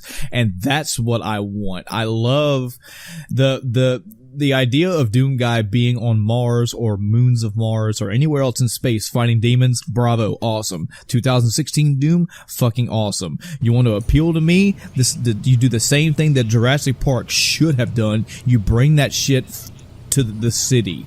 You know, you bring it to urban areas and have demons go crazy. And that's what this is supposed to, that's what it showed anyway. It is a sequel. It is not DLC. Twice as many demons are going to be in this game. So there's going to be twice as many new demons. That's awesome to know. They're supposed to be debuting at QuakeCon in August, and I'm pretty sure I saw the Doom Guy wearing a stylistic version of his old school armor at the very end of that trailer, which I thought was pretty cool. Anything new Doom, especially new Doom 2016. God, I hope to God Mick Gordon. I'm pretty sure Mick Gordon's back on that soundtrack. He better be. Quake Champions trailer, cool. They're doing a heroes/class style. The thing that I took away from this is I did not hear the announcer. That's what I wanted to hear. I wanted to hear quad damage and all that, but I didn't get that. And I've been out of the Quake game for regrettably a long time, so it's coming. Prey is getting an update, new modes. There's a story mode, a new game plus mode, a survival mode. Typhon Hunter, I think is what it was called, or where 5 players actually play as mimics. Have either of you two played Prey yet? No. Typhon Hunter though is basically Prop Hunt from Gary's mod. Ah, okay. So it's something that other games have done. I think even Call of Duty has a version of it. Right. I think the big thing for Prey here wasn't that. That's a good, stream game, party game, whatever, group of people playing. Yeah. The big thing here was the Moon Crash DLC, which I've heard a lot of great things about so far. Okay. It's essentially you have 5 crew members and you have to have them all escape in a certain way from this place. Mm-hmm. But there's certain things that are randomized every time you go in the level or the map, so to speak, because the base itself, and I don't know much about the game other than what I've seen, a little bit I've seen and what I've heard. Yeah. But the base you're in that you're trying to escape from, the rooms stay the same, but the enemies, the loot, even the doors are randomized. So when you go through once, this door may be wide open. Next time, you have to find some key or something to open it, or something like that. So it's pretty cool, and it sounds like it's a lot of replay value. Yeah. Or it's a lot of, I don't even know if I'd call it replay, because your replay is going to be trying to beat it. Because you have a time limit, essentially, to do it in. Right. So it's pretty cool. Prey's getting some more cool stuff. Good to know. Wolfenstein 2 is getting a Switch release. It's going to be called Youngblood. It was a tease. It was a cinematic type trailer. It featured BJ's twin daughters. Hopefully it's going to be co-op. I think co-op was actually announced. And yeah, I mean, good. Did you just push those together, those two things? What's that? Wolfenstein 2 on Switch is different than Wolfenstein Youngblood. Okay. It's the way that I took my notes. I'm sorry. Okay. Wolfenstein is getting Wolfenstein 2 is getting a Switch release. Yeah. There is a sequel coming out. It's either that's up in the air sequel. Though. Yeah. Are we sure it's a sequel? I believe maybe trying to figure out how this is going to fit in the storyline. And where it's going to fit and all that, which is why it's being debated as it may be just DLC. But either way, there is new Wolfenstein content coming out. It is called Youngblood. It features BJ's twin daughters and hopefully, supposedly supposed to have some co-op in it. Good Wolfenstein note. It is at this point in the conference that I realized that Doom, Wolfenstein, and Quake are all in this same conference. And I think that's fucking awesome for life. Our good buddy, our good friend, we know him, we love him, Todd Howard, got on stage. Todd Howard is so good on stage. Good humor. Mm-hmm. Feels like he gets his audience and gets the gaming audience as a whole. Mm-hmm. There was I love this. The Skyrim Alexa commercial thing was fucking awesome. That's Skyrim running on your digital freaking microwave or whatever it was, the refrigerator. Yeah. But did you guys know that you can actually go play that? It wasn't just a parody. That's fucking crazy. You can actually do it, and it's a very watered down, very simple thing. Right. It's not exactly like what was in the trailer, but that's really funny. Yeah, I got a big kick out of that. Thought it was cool. And it was good. Real quick, Youngblood is a direct sequel. Good. Again, it's going to be very interesting to see how they're playing that. Yeah, it's gonna be interesting to see where in the storyline it plays. Maybe they'll jump around time in the game. I don't know, but in any event, for those that don't know, you need to make yourself fully aware of the new Wolfenstein series. They're both awesome. This whole new look on BJ Blazkowicz and him is killing the shit out of Nazis is so awesome. The fact that we're getting another game for it, new content, I'm down for it. All about it. Then we got some more Fallout stuff. Yay! We got this pretty much the same Fallout trailer, but then it has some gameplay after it. Right off the bat, something I noticed, and this was understood now I understand why. No VATS. I kept watching all this shit play across the screen, and I was like, there's a guy getting shot. Where's the VATS? There's another guy getting shot. There's a guy mowing somebody down. Where's the VATS? Yeah. No VATS because this is there is VATS, but it doesn't slow down time. Oh, well, interesting. Yep. It's supposed to be a new feature called Camps. It's like a mobile thing where you basically So you put down your little workbench thing, and you build around that. That's kind of your claimed area, so to speak. I don't know if you actually claim it or not. How that works mechanically, but it's your little area. And when you go between servers, where you have it, it'll be on that next server. If that spot's taken on that server, it'll actually pack itself up, and you can place it down somewhere else. You can pick it up at any time, and all the buildings you have around it get packed up too. Yeah. So you don't have to rebuild everything every time you put your camp down. You build up your camp, and then you're like, all right, I don't like this spot. I'm going to move. They featured that there were random nuclear areas scattered around the map, and you could take control of them, which gives you controls of nuclear weapons. I think that can have both positive and negative repercussions. I see a lot of griefing to do with that. But some of it makes the enemies actually stronger when you hit them with the nuke. So the nukes drops and such. The nukes are the end game. That is the end game of this. Gotcha. You have the end game aspect of getting the codes, first of all, to be able to take control of the nuke. And then once you launch it, you're creating your own high level end game environment to run through. Cool. So as far as other players go, that's up in the air. They're doing this beta. They have no idea how PvP is going to work yet.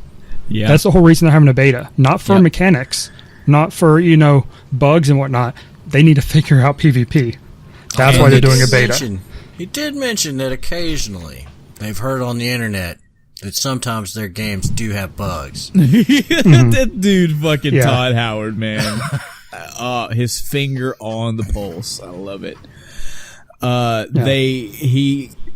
He did mention the beta, yes, or as they call it, break it early test application. Their beta is coming out.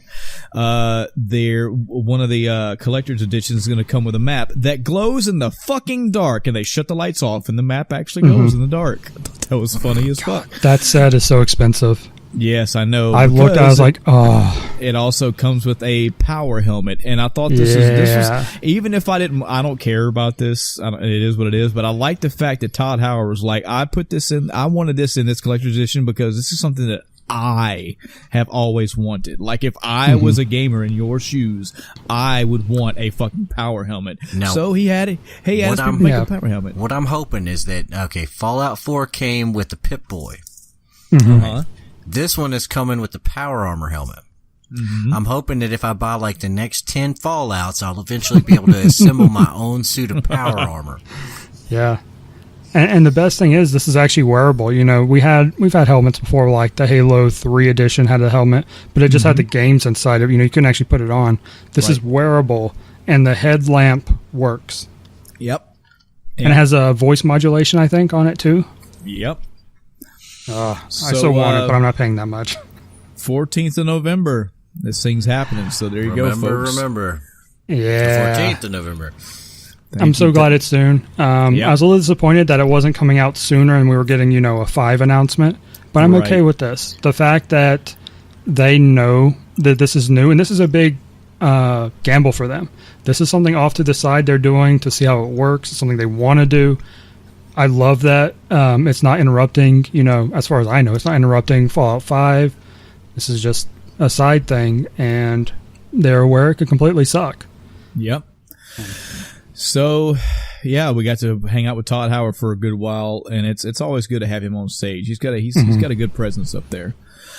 And that was it for Fallout. We had a game, Fallout Shelter for the Switch, wasn't it? Yeah, Switch and PS4 is King Fallout Shelter. Yeah, cool. Now round it out. Yeah.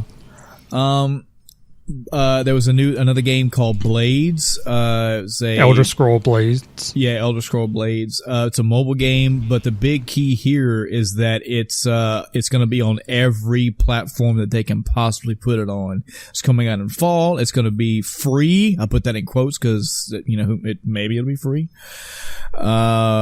And then, again, these are trailers, teasers, mind you. We got a teaser trailer for Elder Scrolls 6, of course, because everybody's fucking, it's Elder Scrolls. They want to know, They've wanted to know what that game, when that game was coming out the day after Skyrim launched. Yeah, I think Todd Howard even mentioned something like, hey, everybody's asking about it. You want to know about it? Here you go.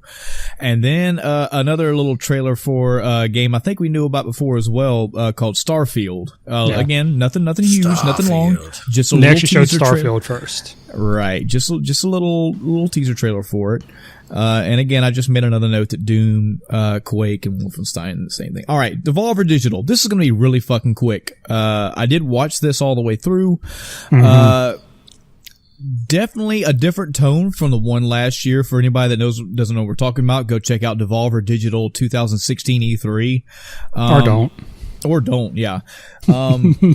As far as entertainment, I didn't mind. I thought the first Devolver Digital from last year was kind of funny. What I didn't like about this one is they shifted from mocking the market and started mocking us. Like, they mentioned directly that they were given criticism, and it was like, you fuckers don't know what you're talking about. And like, I get it as a joke. I get that it's tongue in cheek, but I didn't care for it. I didn't find any of this one funny. It was a lot of rehashes Never of shit. Never a good idea to swing off on your audience. Right. Never a good thing to poke fun at the people who were giving you money. And again, it is what it is. I know it was all supposed to be humor, and they were just, look, we don't care. The industry's fucked. We'll laugh at them. You're fucked. We'll laugh at you. But I was like, whatever. The only good takeaway from this is that Metal Wolf Chaos, a From Software title, is getting a port, I think, to the Xbox One at least. Awesome. If you don't know anything about Metal Wolf Chaos, I completely understand. That is a Japanese only game. You'd have to get it imported. I forget who I watched these games through. I think, oh man, I'm pulling this one straight out of my ass. A Big Bang Blitz was a YouTube, maybe not even a Twitch streamer. I used to watch his channel back in the day, and he played this. This is the first time I've ever even heard of this game. You're basically walking around. I know this sounds a little random, but bear with me. You are in a mech, a powerful multi-gun mech that is piloted by you, and you're the president of the United States, and you're killing all kind of gigantic monsters. I mean, it's fun. It is You're what it is. defending the border from Mexico. Right. That is the only game that I cared about of all the other shit that came out of the Devolver Digital one. Again, I don't hate that company. I just, nothing I saw from what they did show made me go, oh yeah, I want to play that, except for this. Yeah. Which odd. Yeah, which leads us into, oh boy, this is one of the ones I was anticipating. Yeah. Square Enix. Okay, so, yes, as Chris mentioned earlier, we got the Shadow of the Tomb Raider cinematic trailer. Becoming one with the jungle, we got gameplay, which was awesome. Yeah. You got to see multiple takedowns. You got to see some more concept art in another trailer. I made a personal note that the hair tech, I know this is so fucking small, but the hair tech in this game looks fucking awesome. Like her transition from being in not rainy weather to rainy weather, and the way her hair lays around the I don't know, whatever.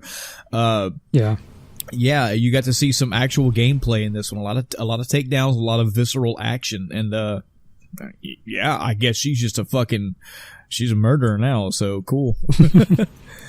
Well, you haven't played the other two games, right? Yeah, no, I played the first one for maybe an hour or two, and it was a combination of disinterest and got blown away by something else. So, yeah, this looks, like I said earlier, it looks like, they're continuing on with the other two games and are making it better. I'm looking forward to it. I'm definitely going to play it. Yeah. Given that this actually showed some more cinematics with actual gameplay, I was like, okay, well now this is what I needed, you know? And I see like a pattern that this was done throughout these conferences. Like you get a teaser in one conference, and another conference you get another trailer with some gameplay. Good. I need that. I need to see what I'm going to be playing. And then a fucking out of left field what the fuck thing happened. They showed a Final Fantasy XIV Stormblood trailer, which is cool. Stormblood, I believe, is the most recent expansion for 14. And at the very end, a fucking Rathalos shows up. They're doing a fucking Monster Hunter and Final Fantasy XIV team up. What the fuck? How did that happen? So Capcom and Squaresoft are good buddies now. Awesome. I have long been out of 14's world. This is not something that's going to make me get back into it, but I was blown away by that. Just not something you'd expect. So apparently 14's getting a raid with, at least Rathalos that we know of, because he was featured. It's just, wow. So I don't know what happens if you stick that game in your Monster Rancher CD thing. I don't even know. Dude, somebody needs to do that. Audience, you need to go check. If you have Monster Hunter or Monster Rancher, any one of them, pop in a PlayStation 4 disc and see what happens. Well, it probably won't read. Maybe not. Who knows? I could do it on PC. Oh, okay. Because I totally have. I mean, I have the game, but I also have it on emulator. PC would probably read it. I'm curious how the game would treat it, though. We'll wait for the screenshot of what monster you get. Quick question, though, about that. I wrote down Final Fantasy XIV Under the Moonlight. Is that what this combination is called? I think what it is, yes. Because the way that the expansions for 14 works is they give you expansions, and of course the expansions are fully named expansions, but when they have patches, even their patches, the ones that come every 3 months, those have names as well. And that I'm gonna assume that's the next patch coming out. This is the Under the Moon one. Okay, I thought that was another DLC. The way I took notes. I don't know much about 14, so. Yeah. And for the audience as well, if you don't know, Final Fantasy XIV, MMORPG, think World of Warcraft, but way, way, way, way, way better. And the way that traditionally they work with their DLC, so to speak, with the game is pretty much every year they have a gigantic expansion which adds more worlds, more areas, monsters, blah, blah, blah. And then throughout, pretty much on the dot every 3 months, there's patches, but they're not just like content patches like, oh, we fixed text here or there or a glitch. They add, again, more story, more narrative, more, maybe usually more dungeons, maybe even some more raids. They're really good about consistently bringing out more content. Moving along, we saw another Captain Spirit showing. Again, they want to let you know this is going to be 100% free. So, I mean, the way that I would take this is if you're not interested maybe so much in the original content for this game, check this game out. If it appeals to you, you might like the storytelling and the gameplay offered in Life is Strange. Yeah. I was kind of curious. What do you got to lose? I was kind of curious what the point of this was if they're releasing it for free. Yeah. It seems odd. I think that was actually directly questioned. I want to say either Easy Allies or Giant Bomb, one of those two big shows, had asked somebody, and it was basically like, yeah, we just want to give people good experiences. That's basically what I remember. And good for them. Yep, Dragon Quest XI Echoes of an Elusive Age trailer. It's the newest installment in the Dragon Quest series. I mean, I love the art style. The remix versions of all the old Dragon Quest music that you know and love. It's definitely seemed interesting. And Dragon Quest is definitely a good mix of newer kind of graphics with old school style RPG elements. So, hey, this might be up anybody's alley. Yeah. And also, it looks like it's definitely worth the whirl. Yeah. Pretty much from what I remember, all Dragon Quests pretty much work like the Final Fantasies. They're not necessarily in line with each other. So you don't have to have played anything else. I specifically remember having Dragon Quest 7, and I haven't played a Dragon Quest since like Dragon Warrior 1, and it has some monsters that that I recognized. It has some music that I recognize, some remixes, some the games are basically love letters to each other. So they showed a quick Brave Exodus and DQ collab teaser. I don't know why I wrote DQ. Dragon Quest. Dragon Quest. Oh yeah, duh. I'm a duh. They're bringing those two together and as a collab, and they showed a teaser for it. Cool. Good job. This one, a lot of people want to know more about this, especially given that it was mainly just a timeline and cinematic teaser. Babylon's Fall was the next trailer shown. Not a lot known about it. It was a cinematic teaser. The reason why people went like fucking ape shit, me included, is at the very, very fucking end before you moved on to the next spot, it showed Platinum was part of this project. That got me in. What is this game? What can I know what I can expect, but I want to see more on it. I need more than a cinematic teaser, Platinum. Don't fucking do that to me. I know you bring good shit, but don't do that. Give me some gameplay. If they don't want to show you gameplay, it's probably for a good reason, though. Yeah. And I'll get to that. I'll definitely get to that one later in another segment. Xbox is getting an Automata Spot. We already know that. Octopath Traveler trailer is coming to Switch. We already know that. Showed a little bit more of the characters. That's like the first Switch game that's made me go, you know what? Yeah. I might want to get a Switch for that. They are really sticking to that 16-bit, 32-bit style graphics. I like it. I like everything I see about it. I haven't really followed Octopath Travel at all. I understand just from the title and from what I hear that there's 8 different travelers and they all have different stories. Gives me kind of a Final Fantasy Tactics vibe when I look at it, and I don't know why. Yeah, it's hopefully it'll be good. It's coming out soon. It's going to get a Switch release. I don't know if it's just the menus or I think it's the art style. Yeah, the art style. I totally got the same vibe from it. I was like, is this something tactics related? Yeah. I'm glad it wasn't just me. I thought I was going crazy there. So then we got a different Just Cause 4 spot. Kind of saw some of the world, but not the entire size and scale. They did have quite a few parts where Rico was on a mountain or up in the sky or something and doing a pan around, and oh man, does that look beautiful. That's exactly what you wanted to see back in the day when you played Just Cause 2. It's the size and the scale, just the graphics are updated even more. Again, they pushed the weather factor a lot. They showed tornadoes very prominently, many more vehicles. The fact that you could have multiple tethers, like I saw like what looked like 5 or 6 at one go. Awesome. Good to know. I saw some optic camouflage. I saw somebody using an anti-aircraft gun. They got a newer engine, open world Apex engine is what they called it. And that was a much better showing for Just Cause 4. That gave more of what I needed to see. After I saw that spot, I became considerably more interested in Just Cause 4. Yeah, I saw some gameplay. Achievement Hunter had a hands-on build of it they got to play. I think they actually played it in their office too, which is pretty cool.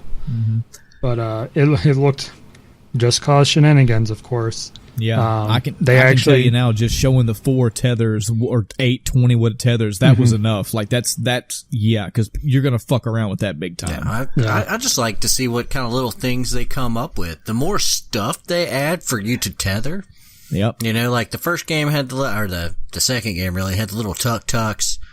You know, I know it's really cool to pull those around with the stuff, but my personal challenge to myself was to tether a boat to a helicopter, fly straight up in the air, release the boat, drop out of the helicopter, and try to get into the boat and drive away when it hit the water. Yeah, the video. That's Just Cause. The video I watched, they started with, we want to replicate what's in the trailer, and they got to that bridge that blows up, they got nowhere close to blowing it up. Things kept going wrong. They're like, oh god, how do I fly? Because it's been so long since they played.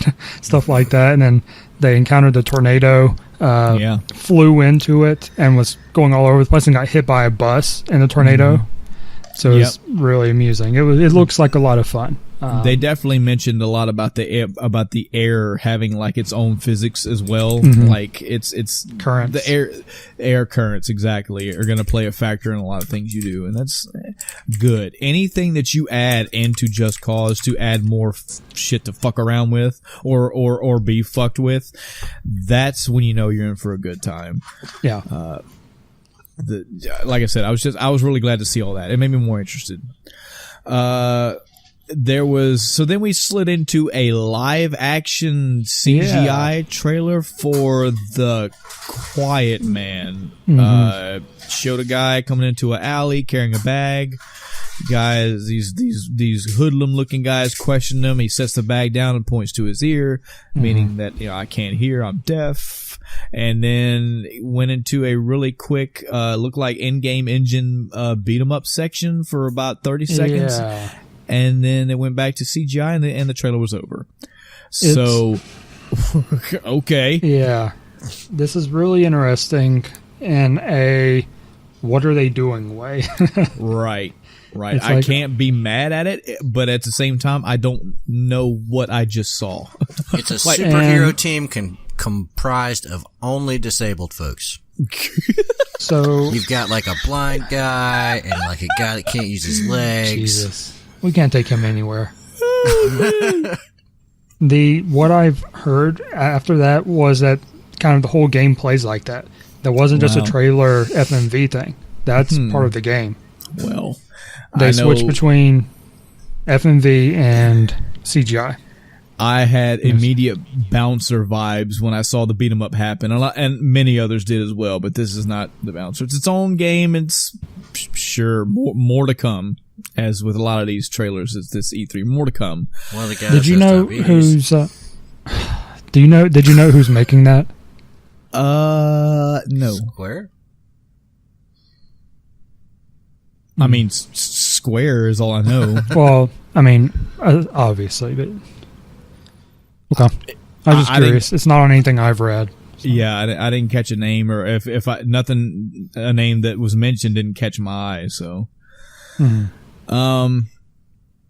yeah. So then we had another Kingdom Hearts 3 trailer. It showed some more spots, some more areas, more characters. We got Ratatouille. It's kind of the same-ish trailer with some different additions added in, but just more Kingdom Hearts 3 stuff, and that's what capped off the Square conference. Yeah, and of course, something that isn't there. Yep. Nothing about Final Fantasy VII Remake. Right. Yeah. Right. That really, I'm gonna say this. If they are taking their time, I totally understand. I totally get it. I'm not mad. What I am mad about is the last time that even in the pseudo hands in the pie guy that I am in the gaming news world, the last that I heard was this game is going to be split up into several parts that are going to be released over time, and it's going to pretty much closely / directly follow the Final Fantasy VII storyline. If anything else, they could have had a quick 10-second thing to go, by the way, Final Fantasy VII, still in development. We've either we're sticking to the multiple parts. The first part's going to be released maybe sometime later next year, or we've scrapped the multi-part idea and we're just going to release the whole game at one time. And yes, we are keeping to the sort something. We got nothing. No teaser trailer, no little like 4 or 5 music note piece from a Final Fantasy VII track, no nothing. So yeah. I'm all for them taking their time to get it right, of course. I'm always, a fan of that. And we'll talk about that a little bit in the next conference, but my concern is that they're going to take all this time and still screw it up. Yep. Because we're seeing nothing about it. We're getting no more information. Yep. Because that's what a lot of major players in this gaming industry will say as well. If they didn't say anything, that's probably because there's a problem. I don't want to. 1 second. According to Polygon, the developer behind The Quiet Man is Human Head Studios out of Wisconsin. I'm not familiar with them. Yeah, I'm not familiar with them. I swear I've heard that before, but in any case, yeah, sorry, no Final Fantasy VII this year, folks. Not a single AOTA, not even in another, well, yeah, I mean, that's sure spoilers for Sony. Not in any press conference. If you came to anything in E3 this year, look for Final Fantasy VII. Now, maybe in the ancillary stuff, because this is something else for the audience to know if you don't know. Almost pretty much every E3, they have the big conferences. That's the ones in the halls where the people get up. This is what we're going over right now. But after the fact is when the actual E3 takes place. And that's when they'll have actual sit-down gameplay. They'll have more one-on-one interviews. The big developing companies and their producers, directors, and all that shit. They'll have interviews with different forms of media. It's another 2 to 3 to 5 days, whatever, for you to get some more details. If anything in that time period was announced about FF7, I just haven't seen it yet. But I've seen nothing. Yep, at the conference, they nada. Yeah, so I've been following a lot. No news is bad news in this case. Yeah. In this case, yes, absolutely. So then we moved on to Ubisoft. Didn't know what to take about this at first, but it started out with, that laugh, I know. It started out with a fucking semi-live band performance with a guy in a panda suit dancing his ass off, or her ass off, who knows, for being in that panda suit. And I was like, what's going on? Okay, this is kind of upbeat. Okay, we got a little bit of life to E3. Okay, sure, I don't know. And then once the music kept playing, I understood what the music was. Oh, this is Just Dance. Okay. Yeah, and it's a really good way of doing it too, because people like me, I couldn't give two shits about Just Dance. Yeah, I'm sure there are people that love it. Ubisoft keeps pumping it out, but this was the way to present it. Yeah, it was definitely a good uplifting portion to the conferences. Yeah, it's like, hey, look, we got a new game with a different set of music. So let's roll into it. Beyond Good and Evil 2, whatever, got another cinematic trailer. Still damn good detail in this cinematic trailer. Like, the visuals and the graphics in this game are just holy fuck. They were on this ship, and then some holy shit huge fucking gigantic world killing monster showed up. I could have sworn that Enter Sandman by Metallica was playing, by the way. I heard that guitar riff, and I was like, are they seriously putting Metallica over this? And it wasn't, but it was close, and I was like, it's okay, it's still good.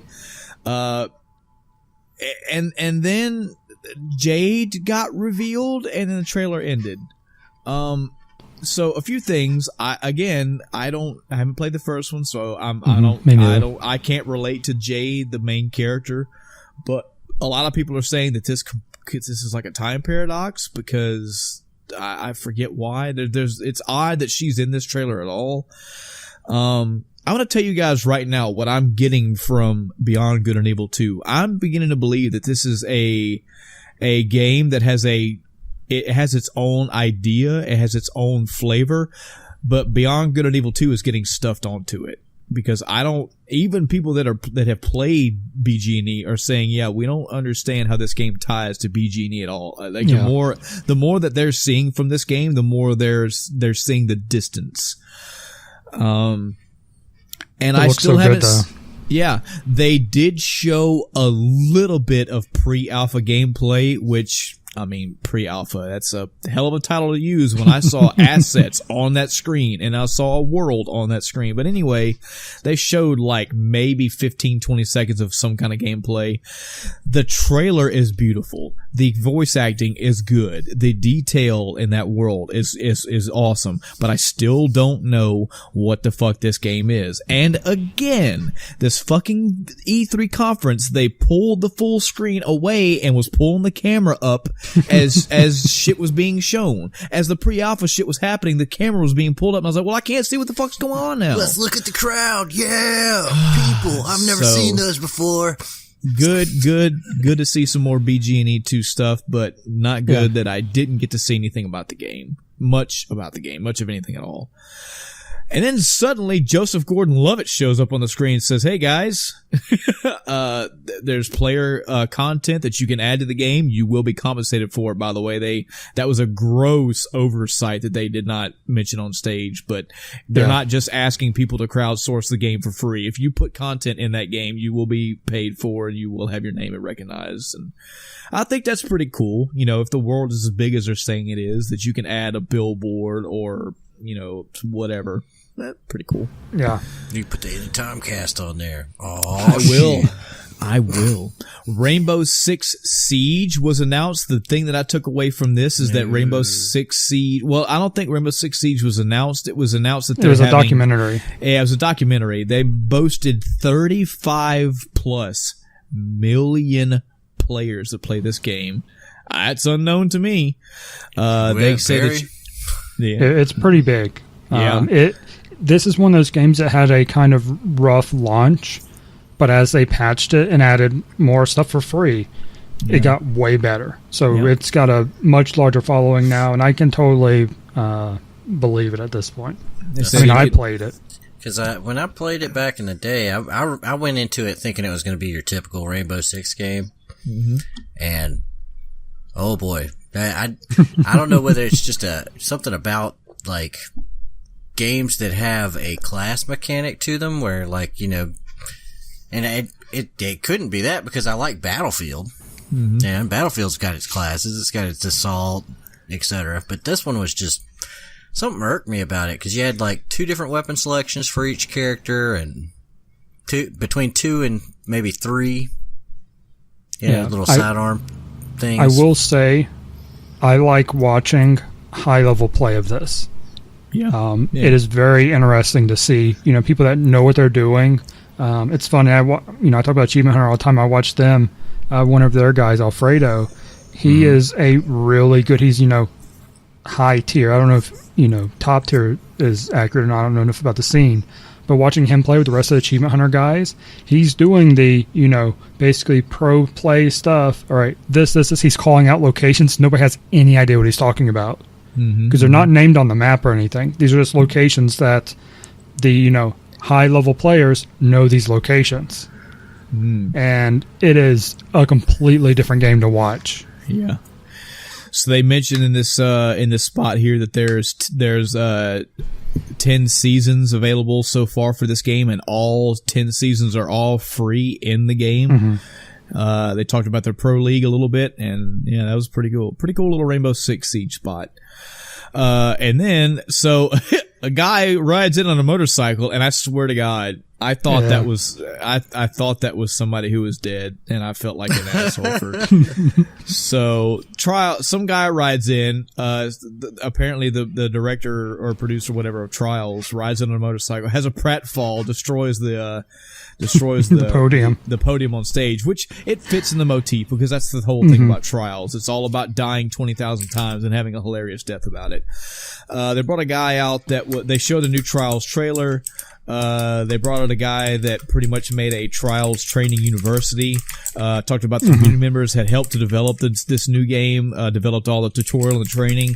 They're trying to release this game on all systems, and then they showed another quick trailer to cap it off. Man, I'm telling you, if you like dying a lot, Trials is your buddy. There's a lot of like the game is called Trials. It's got a lot of trial and error. Yeah. So that's what it's about. It is brutal. I enjoy playing the game. I play Trials Fusion and then the Enter the little crossover they did between Trials and some other series I had never heard of. Yeah. Had a little bit of, you know, a story aspect to it. I played that most of the way, if not all the way through. But when it comes to, like, you know, 100%ing levels and all that, doing the time trials, nope, not happening. Wow. I can't do the more difficult levels, but I have fun on the levels I can play. Yeah. I can, you know, try to stumble my way through them, but Yeah, fun game though, really fun. I remember what it was. It was the Blood Dragon, which is a Far Cry 3 mod. So that's right. That's how far removed that is. You got Far Cry 3, which for me, hands down, the best Far Cry so far, because I've only played one, which had a DLC called the Blood Dragon, which was way off the chart for that game in a 80s style, and then that got matched up with Trials. Sure, cool. Yeah, I mean, it was fun to play. The story aspect of it was interesting. As far as it's not a serious game. Yeah, it's a Trials game, so it's not going to be your standard RPG type thing. But for what it was great story as far as I'm concerned. So we got a Division 2 trailer next. Definitely a serious tone delivery from the guy on stage. There were a couple of guys at these E3s that did this, where they just got on stage and delivered this very serious speech. They've done this before in another E3 as well. It's kind of up or down for me. They mentioned raids. They mentioned free year 1 DLC, and then they showed another trailer. If anything in these trailers interest you guys, it not really for me, because again, I haven't played the first one. I did like some of the new mechanics they showed, like the little special secondary attacks they had. But based on my understanding, you don't get those till max level. Oh, wow. When you pick your class, because when you hit max level, you choose a class by picking a weapon. You have to pick the sniper rifle, you're gonna be a sniper, etc. And then you progress from there based on what you choose. So there's no going in between. But getting to that cap, again, I said it earlier, I didn't make it there in the Division 1. Yeah. I don't know that I'd make it there in Division 2 unless they totally revamp the story aspect of it. Right. So next, I had a heart jump out of my chest moment, and I don't know why, because we are in the Ubisoft conference. I don't know why I thought this, but I saw fucking instruments being pushed on stage, and I was like, Mick Gordon's about to play again. Fuck yes, let's get another. Please, let's get another Mick Gordon live. And no, it's okay. It's somebody just as good. Grant Kirkhope got on stage and did a live performance of a Mario Rabbids Donkey Kong Country DLC, Donkey Kong Returns DLC. They even had a snippet from the fucking DK rap in there. There was a lot of DK64 stuff in that playthrough. Yeah, that was still cute to see. Still awesome. Yeah, Grant fucking Kirkhope on stage conducting. I mean, there was a fucking guitar, bassist, drums. It was good stuff. That was great to watch. It was I don't know that we've seen that level of music to trailer thing. I know we'll hear someone playing a single instrument maybe as that kind of background noise. Yeah, but this was not background noise. What we need to find out, Chris, the theme. This is bad for us if I don't know this. So it may be just because I don't remember. I think God of War did this. Didn't God of War's E3 announcement, their 8-minute trailer, whatever, have a live? I could be wrong there. I could have sworn I heard a live band come out. I could have sworn he was talking about a live concert performance or something. It may have even been for another thing. Who knows? But yeah, I agree. So last year, year before, we got fucking Mick Gordon, and then this year we got Grant Kirkhope. I'm all about this. Y'all want to bring fucking live talent on the stage and perform some live shit? Awesome. And again, just like the opening to the Ubisoft conference, this added life. This was upbeat. It's Donkey Kong and Mario. You're getting some more Rabbids DLC. So cool. Good stuff. Yeah. Regardless of the contents of this conference, this was one of my favorites. Yeah. Just because of how it was structured and laid out and the things they did. Yep. All for it. Then I saw the first game in anything I had seen so far that said, I am buying this when it comes out. Skull and Bones. Cinematic / gameplay trailer. Adam and Chris and audience as a whole. Take everything you loved, everything about Assassin's Creed 4 Black Flag, remove the Assassin's Creed. Just stick to the pirate shit. Here you go. The moment where I knew I was in, because I had seen some shit already I liked. I liked the custom boats. I liked the naval combat that looked like what I was already used to. The moment that I saw, like, even the crow's nest view, I thought that was a little cool addition, where it showed the guy at the crow's nest and hanging on by one arm and looking out with the other hand to his brow, like seeing what he could see. That was pretty cool. The moment that I saw ships firing on each other, I was sold. That's it. Now I'm in. I'm completely in. If you guys haven't seen this trailer, the audience as well, this is awesome. This is pirate naval combat, and I mean, it's summed up that fucking simple. It's Assassin's Creed 4 Black Flag. It's just the fucking pirate ship. It's supposed to have its own story. It's got all these characters that have all this deception shit going on, and I like the fact that they showed cinematics and then they showed gameplay. It was almost like an equal amount. So you got to see a lot of the ships on the screen. You got to see a lot of how the gameplay is going to work. You saw the combat. You saw them ramming each other. It's good. It looked great. And it looked so good, yes. So good. I was glad to see that. That was my I'm going to plot money down for this. It's always nice when you can find one that you're just going to go out and get. Yep. Know? Yep. That's what I was hoping to see if these was going to be. When I first heard of it, I was like, okay, cool. And then it went in its direction. It's like, okay, that's not what I want. Skull and Bones is what I want. Yep. This is exactly what I needed, and it's so good that I'm only a couple years off from playing Black Flag. So now, I could imagine somebody that played Black Flag when it first came out, and now you're finally getting this. But either way, this is up my alley. This should be up anybody's alley. I recommend anybody check this trailer out, and if you've never played any of these kind of games, get into this shit because it is good. Suddenly, Elijah Wood on stage. Game called Transference, showed story and gameplay together. A note that I took for this, right when Elijah Wood was when the other guy started talking, the teleprompter the teleprompter went down when Elijah Wood was first starting to talk, and you heard him go, "No." That was awesome. It was good. He kept it going, but he had a genuine smiling, wide-eyed look of terror and went, "No," and then he came back up. And oh man, I got a lot of Sega CD FMV gameplay vibes from this. I mean, that's kind of what this is. It's a virtual VR style, FMV cutscene style, like fucking game. Night Trap. Yeah, up in this bitch. So, Did they say which VR devices? Is it all of them, or is it a particular one? They may have. I just didn't take that detail on note. Let me look at my page I have up, see if it says. And while you're doing that, next trailer comes out. All of them. Remember that Starlink thing we talked? Oh, hold on. Oh, we're going to take a minute for this one. Remember that Starlink trailer that we announced earlier? Oh boy, it's a Starship type of game. Sounds cool, right? For people that don't remember this Starlink trailer from last year or year before, whichever one it was, the gimmick to this, I say that in a nice way, is that you have an actual physical ship that's like a toy almost in real life, and as you connect parts to it, you can mod the ship, which in turn mods your ship in the game. Hey, cool. Sounds like a cool concept. I'm getting Skylanders spending too much money vibe, not up my alley. Then they play the trailer for this fucking thing, and I distinctly heard, and it was being cut in and out, and I was like, that's motherfucking Star Fox. That is SNES Star Fox talking.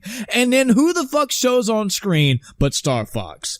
And I said, well, fuck you, game.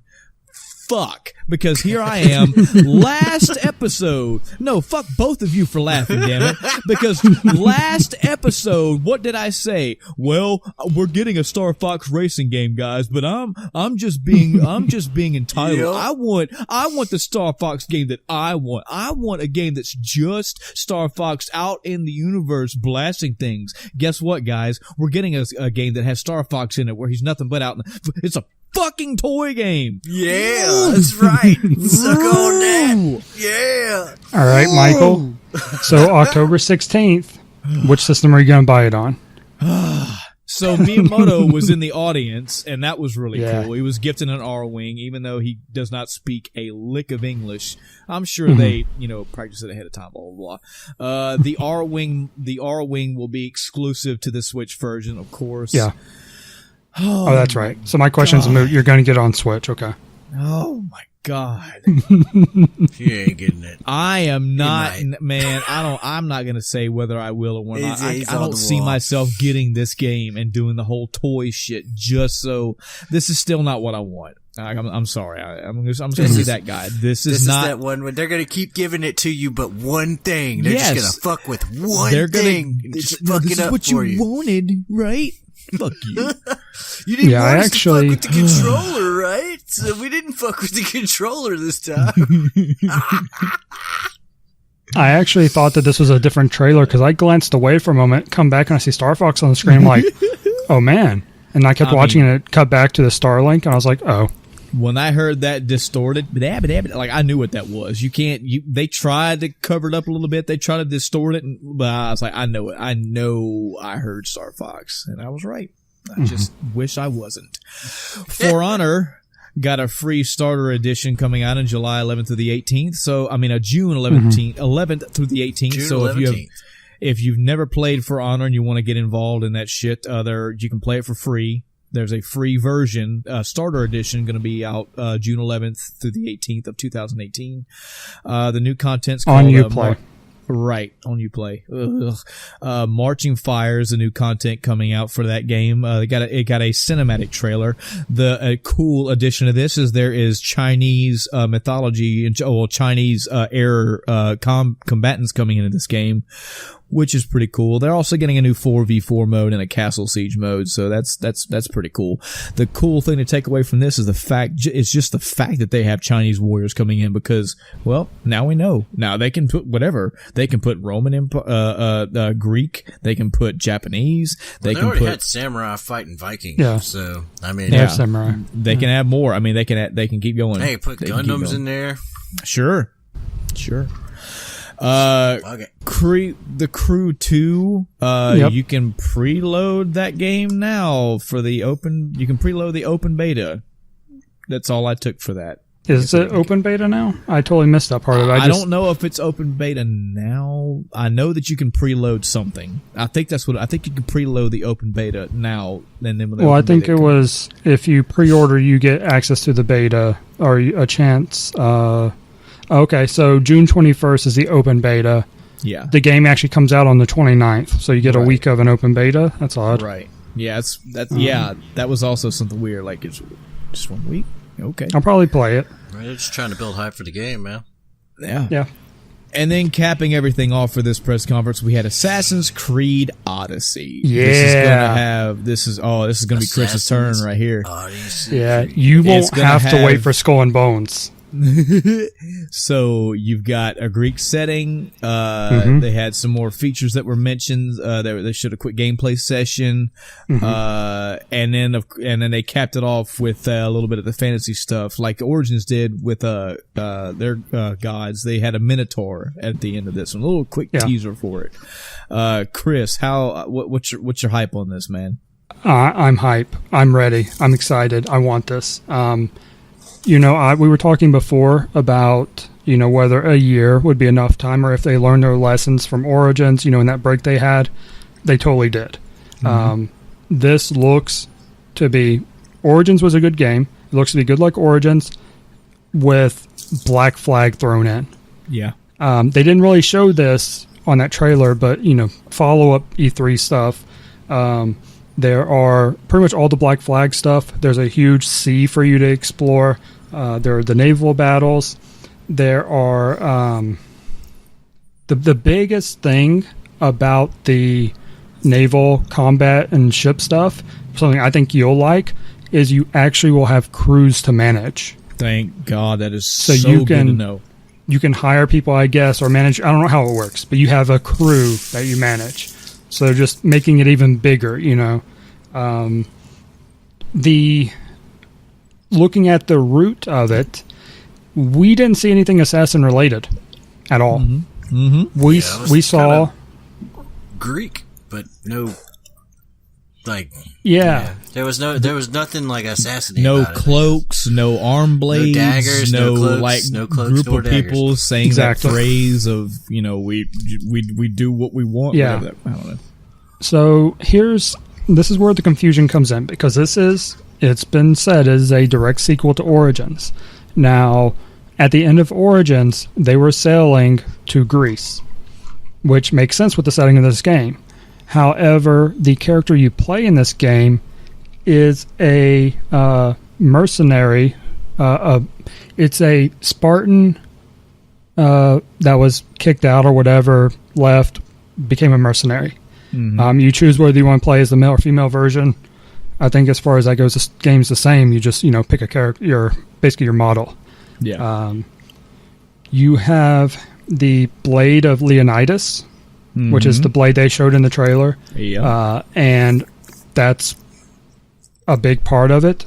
Mm-hmm. Don't know much else about that. It's based Sparta versus Athens time frame.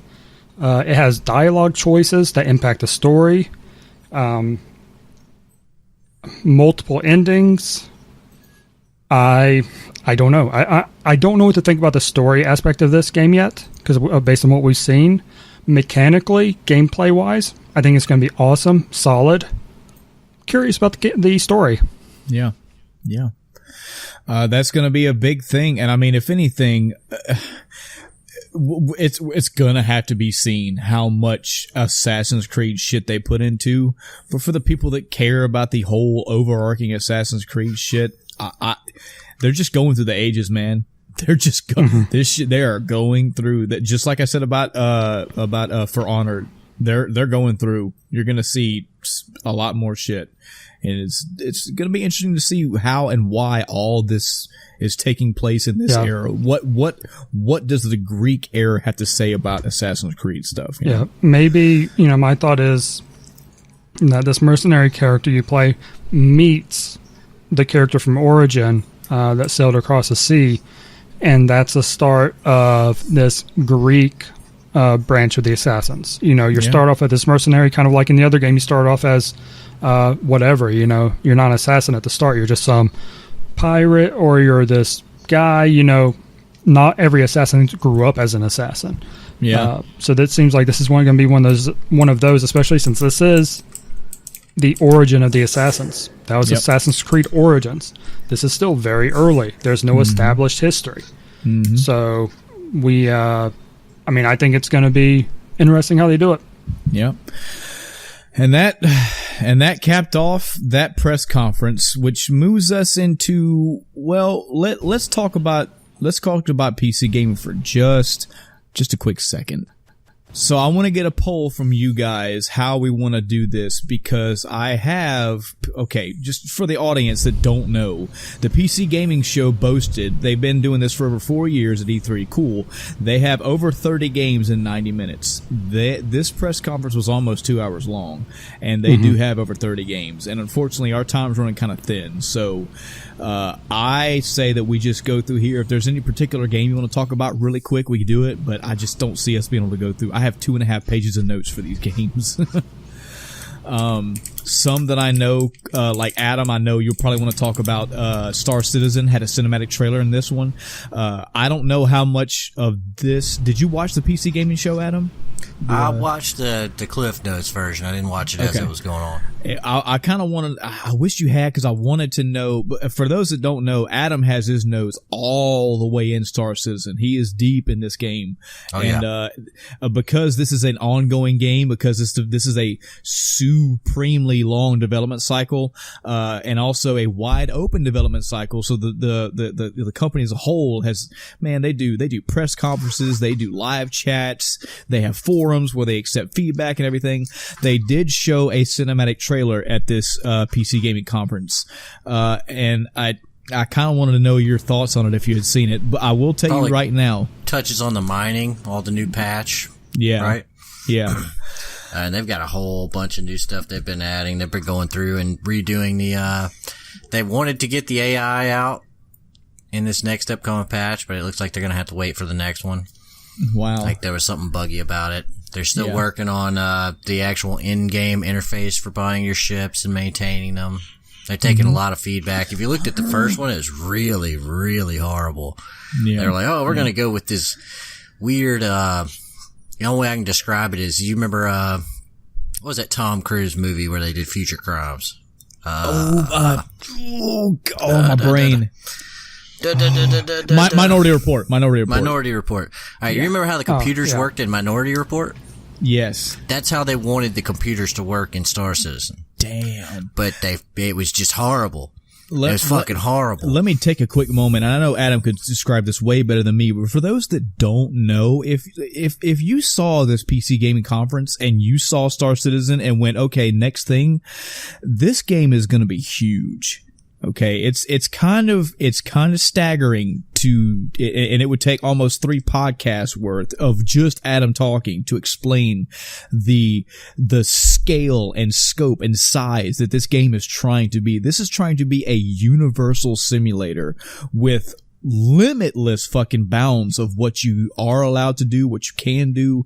There's so much detail work being put in. They are literally asking people, hey, what do you think? What would you like to see in this game? All right, we had 500 ideas. Well, the game's being pushed back another 4 or 5 months because we're taking like 20 of those ideas and working on them right now. And then they do another one. They stopped doing that about, let's see, stretch goal number like 200 or so. Good God. I say doing, said, but maybe you know did what, we're was just a better going to word. stop. We're going to keep taking ideas, but we're going to stop actively implementing them and just work on what we've got. Because they have to. They have to make a game, and they could keep doing that indefinitely, but they finally said, nope, enough's enough. We have a gigaton of shit to put in this game. Yeah. Even after they discontinued the stretch goals, people are still just throwing money at this game. Yes. It's fucking insane. Adam and I have had several conversations about how this game has become like a meme for people. They want to laugh at it because it's taken so long. I'm telling you, like I'll tell any other fucking game, please take your time. And the more, if you actually go into the forums, any reading material, just go to the fucking the goals page for this game and start reading the shit that they're putting in this game. What this actually game is supposed to be. They needed and do need to take their time. I'm fine with this game not coming out for another however many years. I can understand how people. Their website is Roberts Space Industries. Yes. So check this game out. Just to imagine fucking Mass Effect on crack. Let's say that. We'll put it that way. I mean, this game is going to be huge. Like, you have to travel light speed to get from one galaxy to another and do it in real time. It's crazy. It's indescribable. I will say, Adam, that the one thing that this trailer needed, what I wish this game had, what this trailer had, the same way that Beyond Good and Evil 2 had that trailer where they just showed like shit happening. I'm sorry, not Beyond Good and Evil 2. What was it? Cyberpunk. Which, I mean, kind of a pre-spoiler here, but the Cyberpunk trailer we got was like 3 seconds of a scenario happening. Scenario. Like, they just kept showing this world in Cyberpunk being a huge world. It would show thing after thing after thing, and it was all different. It was street view to inside an apartment view to up in the sky view to blah, blah, blah. I just kept going and going. That's what Star Citizen needs. That's the kind of cut-to trailer they need to just show, like, hey, this game has, like, too much shit. We can't give you a Mass Effect trailer because it's not fucking Shepard trying to take out the Reapers. This is open universe with, you think it's probably in their mechanics. That's insane. So yeah. That's actually an interesting point that you brought up, Cyberpunk, because, they kind of got announced around the same times. Yeah, they did. And, I mean, Star Citizen's been going, I want to say, 2000, somewhere between 2010 and 2012, and same for Cyberpunk. Yeah. And man, one has been real hush hush, and the other has been completely open book. And guess which one everybody thinks is like evil. Yeah. Well, let's point out the other thing and be fair here. Okay. One of the reasons Star Citizen is getting so much crap about how long it's taking is because of how much money has been pumped into it. Okay. And the fact that you can buy ships for $27,000. That's not a single ship, and that's all of them. That's the whole package. I know somebody requested it. Yes, but still, so much money was given to them that people are expecting more. Well, I mean, you can't rush the actual programming of the game. You'll end up with something terrible.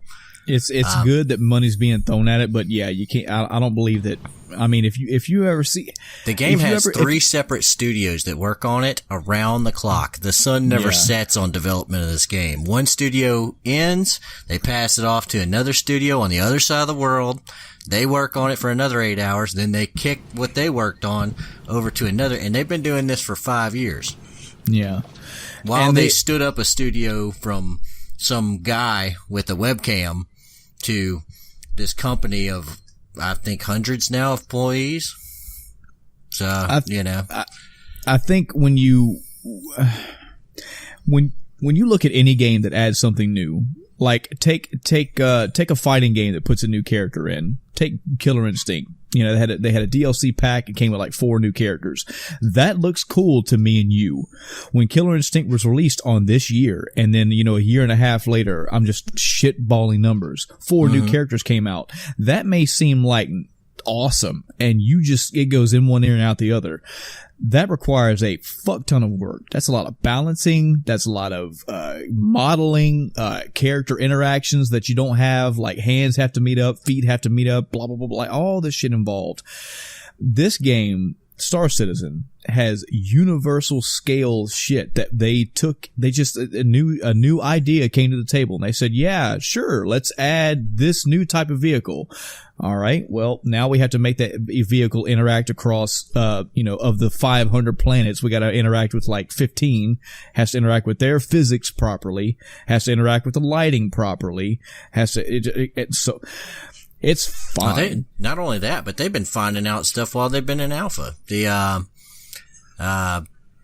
Take Space Combat, for instance. They had a section, when you first started the game, they didn't have a limit on the speed, because why would you have a limit on speed? You're in space, right? Yeah. Okay, so you're just endlessly accelerating. Well, it turns out that the gameplay wasn't exactly what they wanted. They wanted was a World War II style dogfight, which is, it's not even feasible in today's dogfighting, much less in spaceships.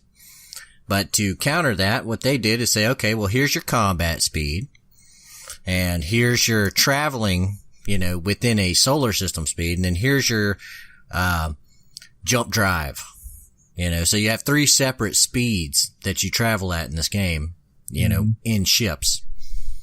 And man, I mean, a lot of people don't realize that some of this stuff that goes in on the, as far as like a $200 ship or whatever, you don't have to pay that much to get the game. Yeah, I think the game's what, like $15?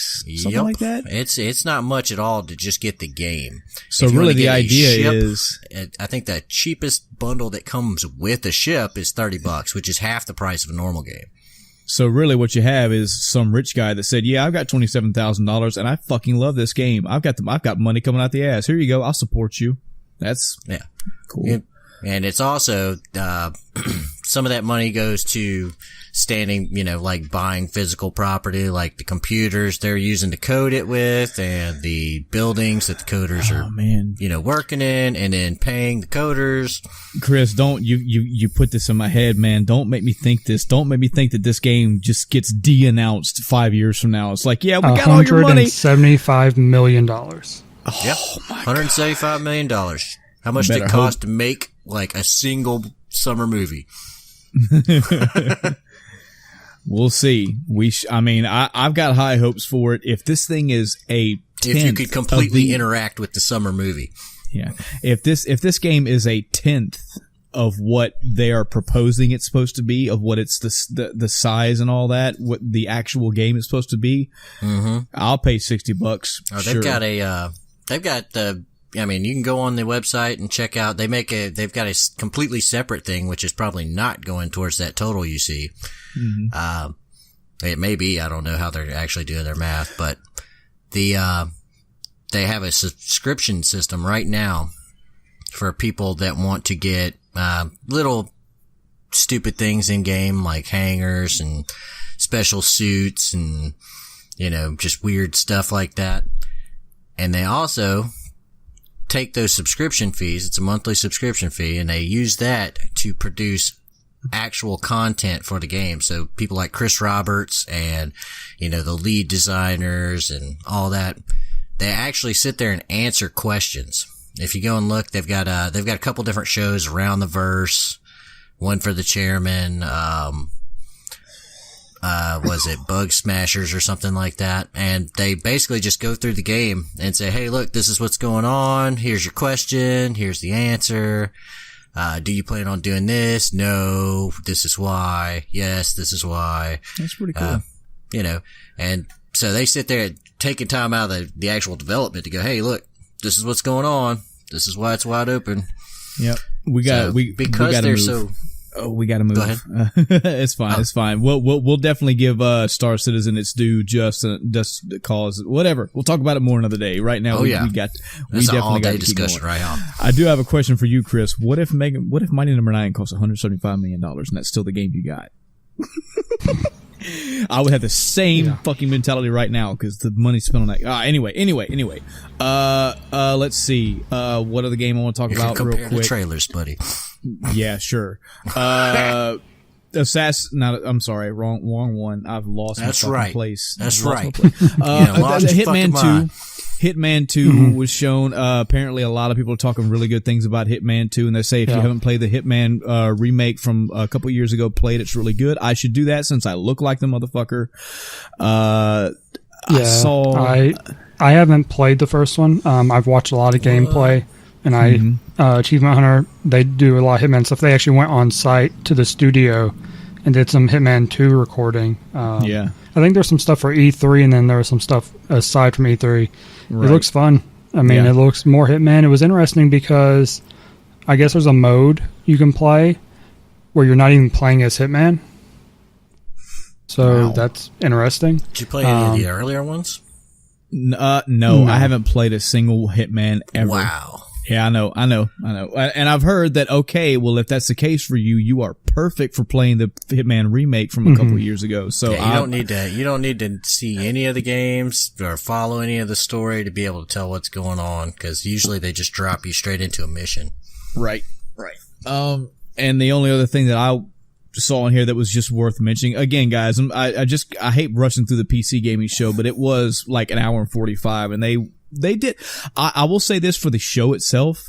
They did a pretty good job, just like on the show. They had the onstage guy talk for a little bit, showed the game, a little bit more talk, move on to the game. Like they went through 30 games and they gave you a good little chunk for every game, even the little indie games. So good on you, PC Gaming Show.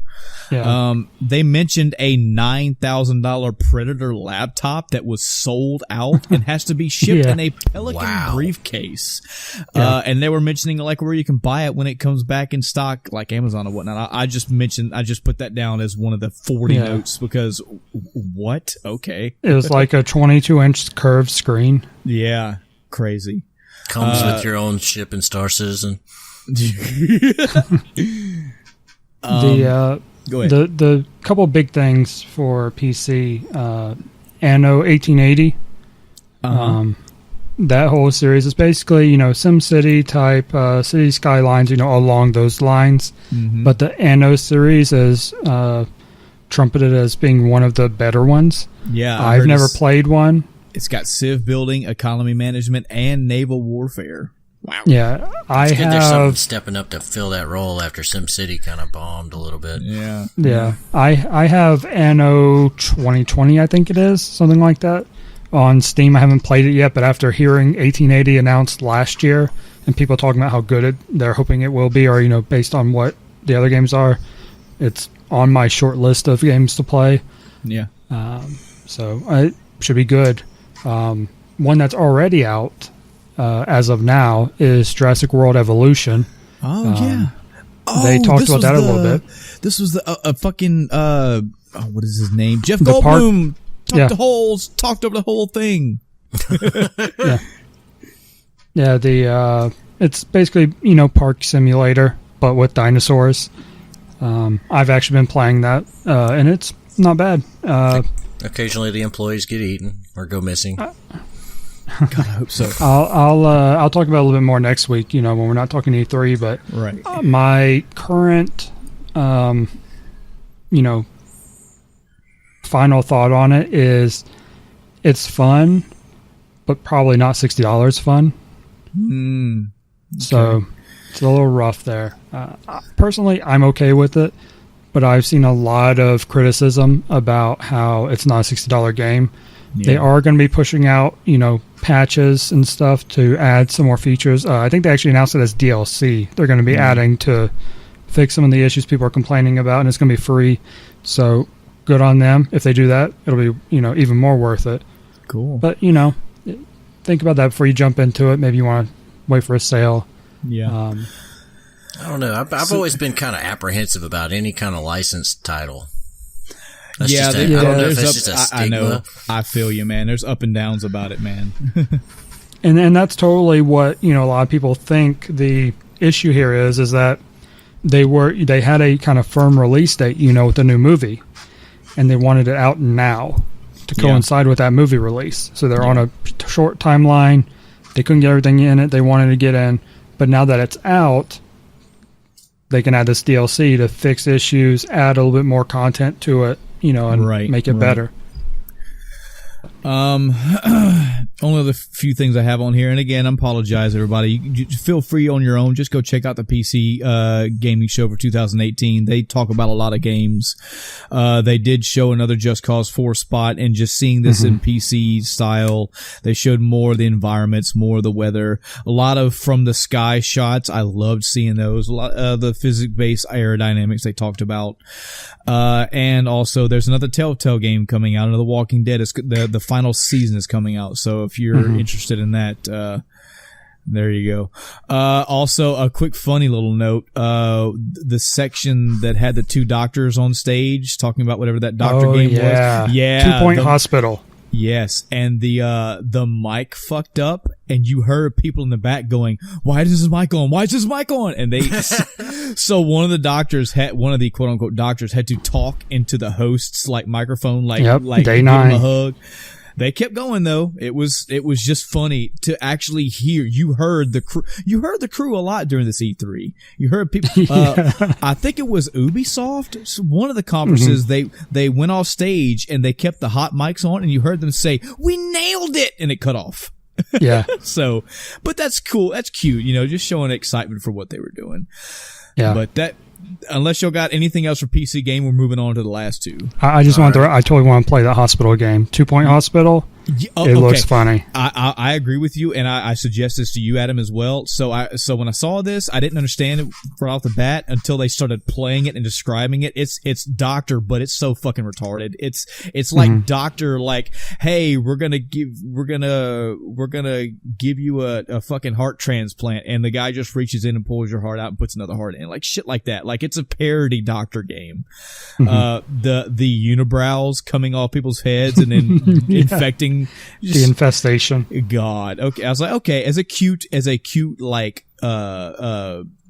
mockery of a doctor style game. Okay. Looks cute. All right. Oh boy. We have two left. Oh yeah. We are moving on to the Sony 2000 E3 press conference. So right off the bat, before the conference actually starts, there was and I'm going to use this word incorrectly, fuck you all. So they showed little minions having a concerto sort of deal for an intro. And then out of nowhere, they were all in it looked like a town hall, a church. Not really sure. Looked very old school and very cramped and crowded, like you would think of an old, like a deep south, southern church. a composer, oh boy, it's hard for me to talk about this. A composer gets up on stage. Now, mind you, there's like, I don't know, shitting a number out, maybe 100 people in this large church-like auditorium with the Sony executive up there talking this thing. And then this Last of Us composer guy gets on stage with a banjo. No accompanying video footage, no whatever, just a guy in a chair with a mic playing a banjo. Feels like it was a solid 2 to 3 minutes of just banjo playing, and I'm like, what the fuck is going on? I wrote this down. I'm already getting a what the fuck vibe. That's not good. I don't like getting what the fuck vibes, Sony. You're supposed to be you're supposed to be my power horse. But okay. And then okay, so once the song was over, I understand what it was. That was a lead-in to the setting for Last of Us 2. Well, fuck me. Okay. Yeah. So that was a little bit much. You put people in a large church-like room and played a banjo on stage for this. It's gotta blow my socks off, right? They showed a story/cinematic movie that was a complete fucking tonal shift. It went from tonal shift because it started off with girls kissing, which doesn't matter to me. And I told Adam this as well. Like, as I saw this scene, this is blowing up the internet right now. This whole fucking 2 girls kissing. When I saw this, I said, okay, I would treat this in a movie as a movie or anything else as a guy and a girl kissing or 2 guys kissing. Like, I don't care why they're kissing. What I care about right now, number one, I don't know these 2. I know Ellie a little bit from the first one that I haven't finished, but I don't know that other girl, and they're kissing. Why are they kissing? Why are they intimately, deeply kissing for like 20 minutes on the screen? Oh man, and the lip smack sounds. Yeah. 2, I was like, fucking this sounds that are going on too. 2, I said, this isn't bothering me, but I know for a fact this is about to cause some shit. This is a button pushing scene or a envelope pushing scene. Strategically put here for a reason, but okay, whatever. And then we got a complete fucking tonal shift. It went from 2 lesbian girls passionately kissing in a church for like 20 minutes to Ellie like choke holding a guy and I guess cutting his stomach open or stabbing him in the heart. I don't fucking know, but I was like, whoa, what the fuck? No, nearly decapitated him. Sure. Oh wait, no, at the beginning, no, she did stab the first dude. Either way, I mean, complete tonal shift. And then it went to some gameplay of The Last of Us 2. Now I'm interested. Now it's cool seeing the environmental effects, seeing her sneaking around. Definitely felt the tension when she was sneaking around other people. I didn't see any infected, which it is what it is. But I just saw people and her, that she shot the lady in the head and was sneaking around the other people. Show a guy, pointed this one out specifically. It's gonna sound like I'm being a prude, guys, but I promise you I'm not. I've seen a lot of gory shit in my day. A lot of really bad gory shit. But it shows a scene where a guy has his hands tied behind his back and he is hung. Just like the girl from the first Last of Us 2 trailer. And then somebody walks up and literally fucking eviscerates him and then walks off. Yep. I'm like, Jesus, fuck. And this is why I say that for whatever reason, it feels like they just cranked everything up one notch too high. Just one notch too high on everything. Like, I'm not being a prude. I promise. That's not my intent. My intent is that, okay, I need to know a story reason why it's so fucking intense of a death. Like, is that some guy that like raped your daughter or something? Like, why? You hung the guy and he was choking to death. Why did you also cut his guts out that splayed out from his stomach? You gotta really hate a motherfucker to do that kind of shit. I guess, man. So the trailer goes on again. It shows some more gameplay, shows some more stealthing. She cuts another guy's head off, and then boom, we are back to her still kissing the girl, and then the trailer's over. And it's not just like, it's not like, I get that there was a tonal shift in there, but going from the first game to this one, it seems like there was a big tonal shift as well. It's just, you had this kind of, more of a realistic, I guess, kind of, way that things were being interacted with, and then it kind of went into psycho mode. Yeah. It went into Walking Dead territory where everybody's just been driven completely fucking insane by the apocalypse, and now they're just gonna do things that, are like the most brutal things humanity can do. Like where that guy was smashing her arm with the fucking hammer or whatever. Yeah. Oh, God. Go ahead, Chris, because I got a point, too. Yeah, when it started out, showing the girls, I was like, what is this, going on? Not because of the girls, of course, but just because of, how's this fit in? Yeah. If you listen to the dialogue, instead of just focusing on, what they're actually doing, just listen to the dialogue. She's like, they're all staring at me. I don't know if this is a paraphrasing or not. I can't remember exactly the words, but basically, they look at her like she's a monster or something like that. I can't remember if that's a quote that was said in there. And then it looks like it's a flashback to these are things she had to do. This is the stuff she's been through, and that it makes sense now. Yeah, let me pull myself out of my own shithole here. I get why, like, that makes sense to me totally. She said, like, they should be very afraid of you, and immediately cuts to her doing that. I get that, but it was more of just how the envelope was pushed so far. The her killing the guy, I can understand that. Apparently they had to kill people in the first game a lot, but when I saw the guy being hung and then get eviscerated, I'm like, I don't fucking know who they are. I don't know who he is. I don't know why that's there, but I want to know. And that plays directly into with the girls kissing. Like, I don't give a shit that the girls are kissing. I wouldn't care if 2 guys were kissing. I wouldn't care if it was a guy and a girl. I wouldn't care if it was fucking 3 girls kissing. But I don't have a frame of reference for this. Like, if I knew both of these characters, or if both these characters were preemptively brought up or mentioned, I'd be like, oh, okay, so that's her old school friend that they've had like this thing for, and because of all this real world crazy shit, they've never been able to express their feelings for each other, and now they're doing it. Okay, no, what I got was they're just kissing each other. And it was also kind of an awkwardly framed scene. Yeah, it was very close. Very like, if this had been in a movie, straight, gay, whatever, it's kind of, it's kind of an intense kiss. Yeah. It's not like, okay, well, they're gonna show they're in love, and that wouldn't seem to be the point. They were like, okay, we're gonna actively make out in front of these motherfuckers. I don't care about any of the people in this room. I know. I kind of felt that, like, inner cringe come out a little bit. Yeah, thank you. Exactly. I have not physically played it. It's in my to-do list, and I do have it. But I do know from spoiler whatever that in The Last of Us DLC, it is revealed that Ellie is a lesbian, that she apparently kisses some young girl or whatever, or she's hinted to be one. I don't fucking know, and I don't care. That's not my point.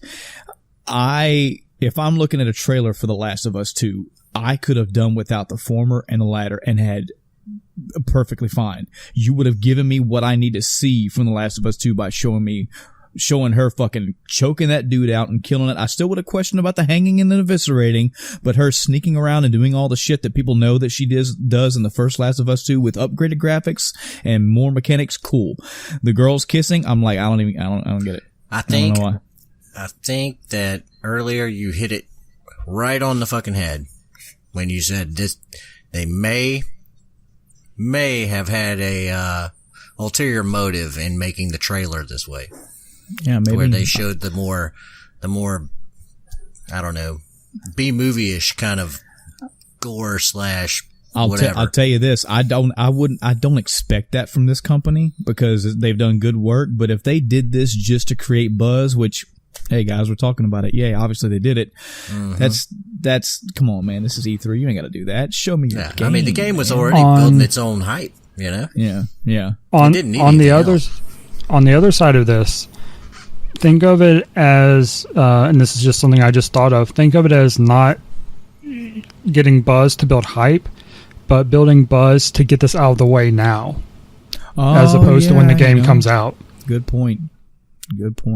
So they're getting ahead of it. People get outraged now, settle down, and then the game comes out and they can enjoy it. They already know it's there. Build that could backfire badly if that was the intent, because I mean, this could cause, if you get that certain breed of person there that starts wanting to, go, okay, well, I don't agree with what's in this game, so I'm not going to buy it for my kid. I'm not gonna. Well, I would hope to God. That would actually. I mean, want them to find out after and be horrified, not before and boycott. Well, I mean, I'm not even talking about the evisceration part. I'm totally cool with that in the game. I don't think it jumped out at me as being particularly brutal in this type of game. I'm just talking about, the girls. Especially with the stuff that's been going on with Battlefield, the way people are, it's an outrage and then it goes down. Move on. Yeah, I don't want to, we're gonna have to push on past this. I hate that I've talked too much. I'm sorry. I'm gonna cut y'all off. It's just, it is what it is. All I know is the gameplay that I saw looked cool. I just thought I just thought everything around it was like, what the fuck ever. On top of, guys, let's elevate above the game, the whole setting thing, because the setting shit is not over. So they had the guy playing the banjo, right? Then they showed the trailer thing, and then they transitioned to on stage, outside desk interview style. I thought the fucking conference was over for a second. I was like, what? Are y'all fucking me right now? And they're like, oh, well, while the audience moves to the next experience, I was like, oh, you guys, I'm fucking out. I'm out. Now I'm out. So now you're telling me that you packed this 100-something people in this small room, and now you, within, 20 minutes, you are now forcing them to move somewhere. Imagine, Chris or Adam, imagine this was your first E3 ever going to, and you, for whatever reason, were only able to go to the Sony one, and you're like, fuck yeah, and banjo playing. Okay. Why am I in this hot-ass church, by the way? What experience? Oh, okay. Well, it matches the setting and the tone. Okay, sure. Okay, guys, let's pack this up. We're gonna go 100 yards that way to another building. Wait, I'm moving to for your new experience. Oh, yeah. Apparently, they had the building divided in 4. Yeah. And that was what they did. It looked like they kept everybody in the second. So I guess the third and fourth were for after the actual conference or something. Right. Which. Yeah, that, again, if you're going to go through all that. So we saw 2 of the 4 and whatever. Mm-hmm. So they had some on-stage desk-style interview shit for a while the conference was being moved. And then they showed a Call of Duty Black Ops 4 pre-order. You get Black Ops 3 maps. Yeah! You do, actually.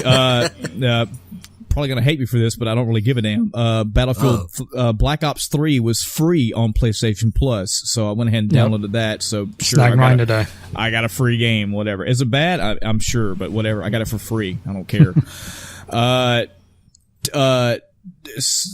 They showed some kind of Tetris thing and then jumped to a zombie game. There was a Tetris game, jumped to a zombie game, to a Twin Mirror game, to a Ghost Giant, to Beat Saber. Like they ran through some games real quick. Yeah, I'm keeping my eyes on Days Gone, which is the zombie game you're talking about. Yeah. This one comes out in November, so it's not too far off. Mm-hmm. When I saw it at E3 last year, I was intrigued. This year, I don't know. I'm trying to remember how much they actually showed. I don't think they showed really much of anything, but it's still on my radar. I'm still curious how it plays out. Yeah. They snuck in a quick Destiny 2 Forsaken cinematic trailer, so you got to see that. Oh, man. So I mentioned, last week that this has me, excited for Destiny 2 again. As soon as I finish Jurassic World, or maybe even before, I'm going to be hopping back into Destiny 2 to try to prepare for it more. Mm-hmm. The trailer shows a prominent character dying. Oh, no. Oh, I don't even know because I ain't played the game. Are you telling me oh, wow. So I am now torn because this character they killed off is a very well-loved one. This is a very, very important character. That, man. Why would you do that on so many levels? Why would you do that? Yeah, so I'm now torn. I'm excited for the mechanic changes they made, but now I'm questioning the story. This has to be one of the best stories any game has ever put out to make up for that. Man, I feel you, man. That's shitty. I don't know about any game, but I will say it sounds pretty cool. Yeah, it does look pretty cool from what I saw. Looks great. Story. Yeah. So the movement shit had finished. They cut to this new arena this audience was in, and then hey, guess what? Another solo guy gets on stage and performs one of those Japanese. I'm seeing a pattern here. And again, okay, just so we're clear, audience, the performers of these instruments, they did a damn good job. Okay, yeah. If it was just the idea of setting the tone, setting the mood, sure. This is fucking E3 though. This is not.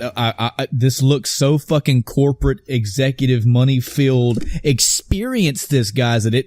Fuck you. I didn't like this setting at all.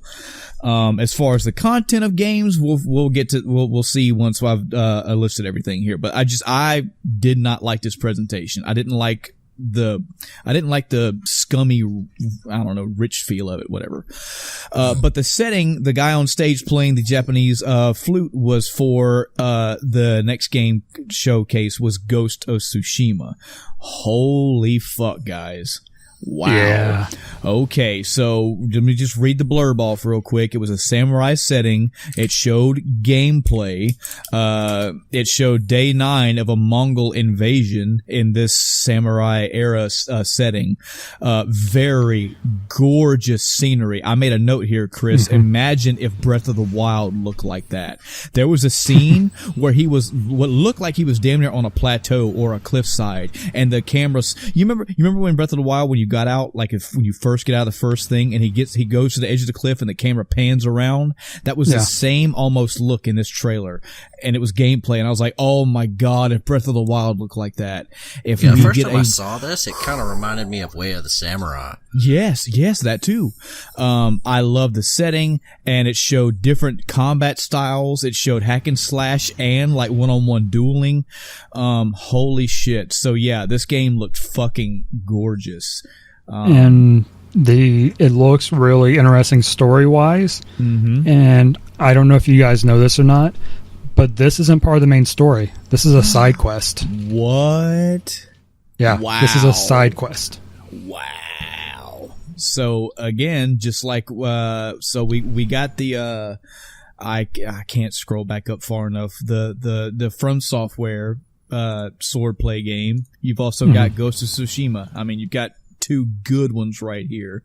Adam, any thoughts on Tsushima? Any other quick words before we move on from this? Other than I just love the setting and I love what I've seen so far. Yes. I mean, I'm just waiting with bated breath. I want to see a little bit more.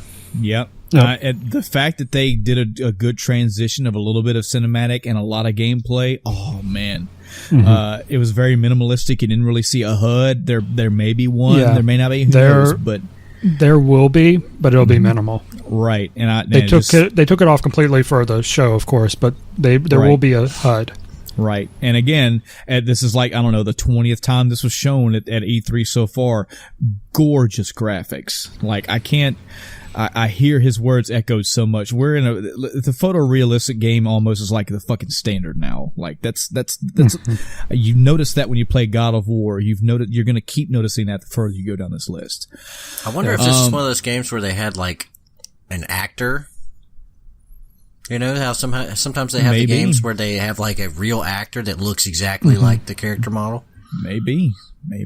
Yeah, that's pretty common now. So suddenly there was another cut to a little minion on a guitar playing. Okay, cool.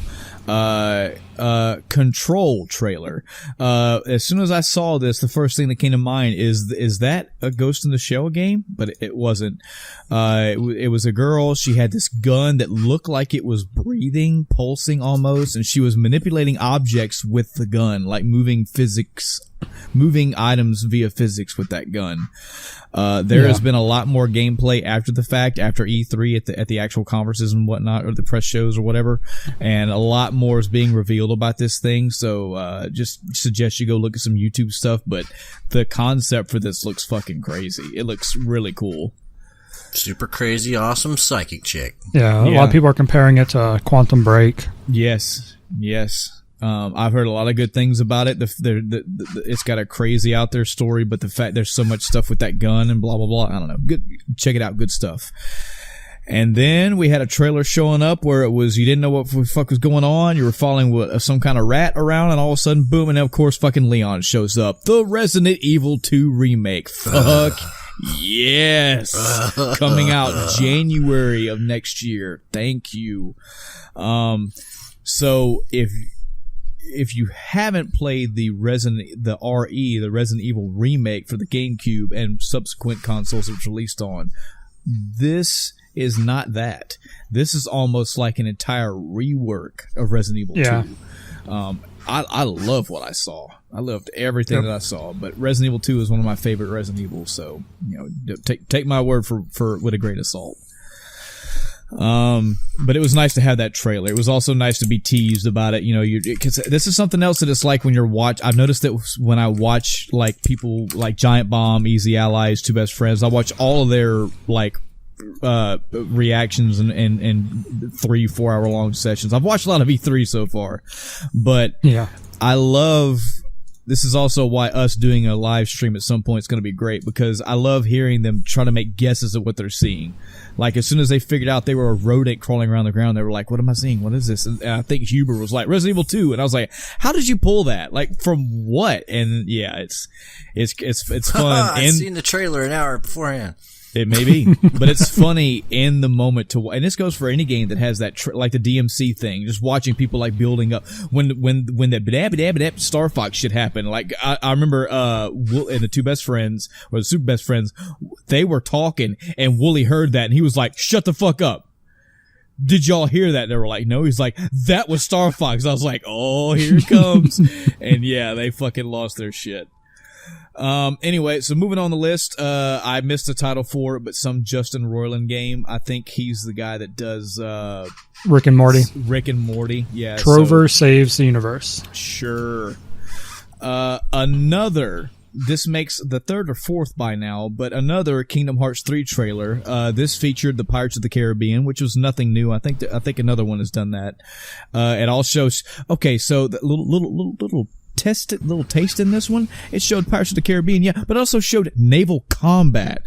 What the fuck does this game not have? This is a Kingdom Hearts game, and they're cramming all kind of shit in this game. And I just want to throw out that, the game has that cartoony look and all that, but when it went to the Pirates of the Caribbean world, oh yeah, this looks so good. Photo realism on all those characters' faces. Oh man, and if they show fucking Davy Jones, Kingdom Hearts is going to be an episode one day, guys. It's going to have to be. And I also saw Hades, which so that means the Coliseum's back, which is cool. Kind of figured that was going to happen anyway. Anyway, showed more minions doing something, and then cut to a fucking baby butt. Guess what game this is?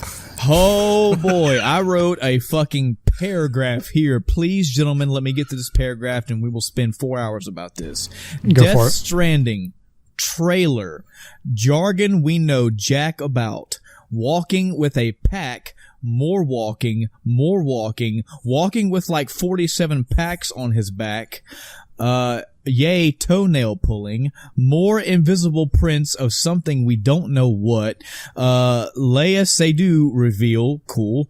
More weird shit happening on screen. Something with the baby. Black floating beings. He got sucked into the ground. Leia eating some weird bug thing. Too many cuts to credit-like screens. Dramatic reveal of some woman. So Death Stranding is coming, gentlemen, and now this is the third trailer you've had. Tell me your hype about this game. I'm pretty sure that your paragraph there sums up the game. Pretty good. I hope so. I really hate to pull, like, I feel like I'm parroting other, like, podcasts or shows, but I don't really give a fuck at the end of the day. When I was watching the Super Best Friends talk about this, Wooly's reaction fucking mirrored exactly what I was thinking into this. I kept repeating this in my head over and over, but he put it into words. I'm checking out. Like, I'm done. I've given this, and now I'm talking for myself. I have seen all the shit with Death Stranding. I understand that it's Kojima. I still don't really care for the shit that he puts out. You can check our previous episodes where I've talked ad nauseum about the weird off the wall shit that Metal Gear went to.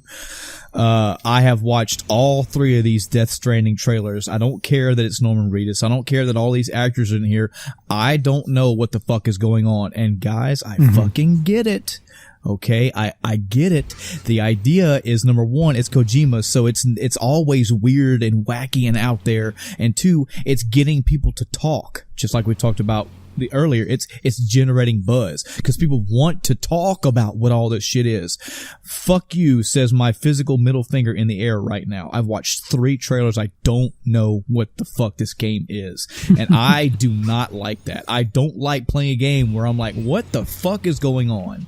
But you do know what this game is. I felt like that when I was playing through Metal Gear Solid 2 about halfway through. I felt that almost all the way through 4. It's just weird. You need to go out of your head and outside the game to go figure shit out. It's too loose. It's too whatever. Nothing about this is appealing to me. You gotta look at the back of the CD case, man. Sure. That's where the answer is. I mean, I watched this whole thing and I was hoping, I mean, and I'm using this loosely, Chris, with big fingers quotes in the air. They did show some gameplay. The gameplay was him fucking walking around. Yeah. Yeah, we got to see how wide and open and a stranded sense that the game put you in because everything is like dead and gray and bleak. I get that. What the fuck is this game? And that's I feel like I'm just doing what they want me to do. We're going to show this trailer and they're going to ask what's the game. We're not going to tell them. Well, I'm not going to buy your game. I have no fucking inclination now. I've seen 3 trailers. I have no hype. I'm still confused. I'm more confused and I'm getting upset that I'm confused. So fuck They were able to pull this kind of shit with Metal Gear. Yeah, because Metal Gear at least had kind of shit because the first Metal Gear didn't have commercials like this. Mm-hmm. It was, oh, look at the gameplay. Oh, look at the fucking cool-ass mech. Look at the gunfights. Look at all the stealth stuff, you know. You were looking around at the magazines, and they were talking about how the guards could hear you and all this other cool thing. Yeah, you get that kind of leeway after you make a game like that. Yeah, and you know what you don't? When you start a new series, you don't start off with the fucking crazy shit. Yeah. You gotta build up a little repertoire. Okay, Kojima, I got you. I know you're fucking off the wall.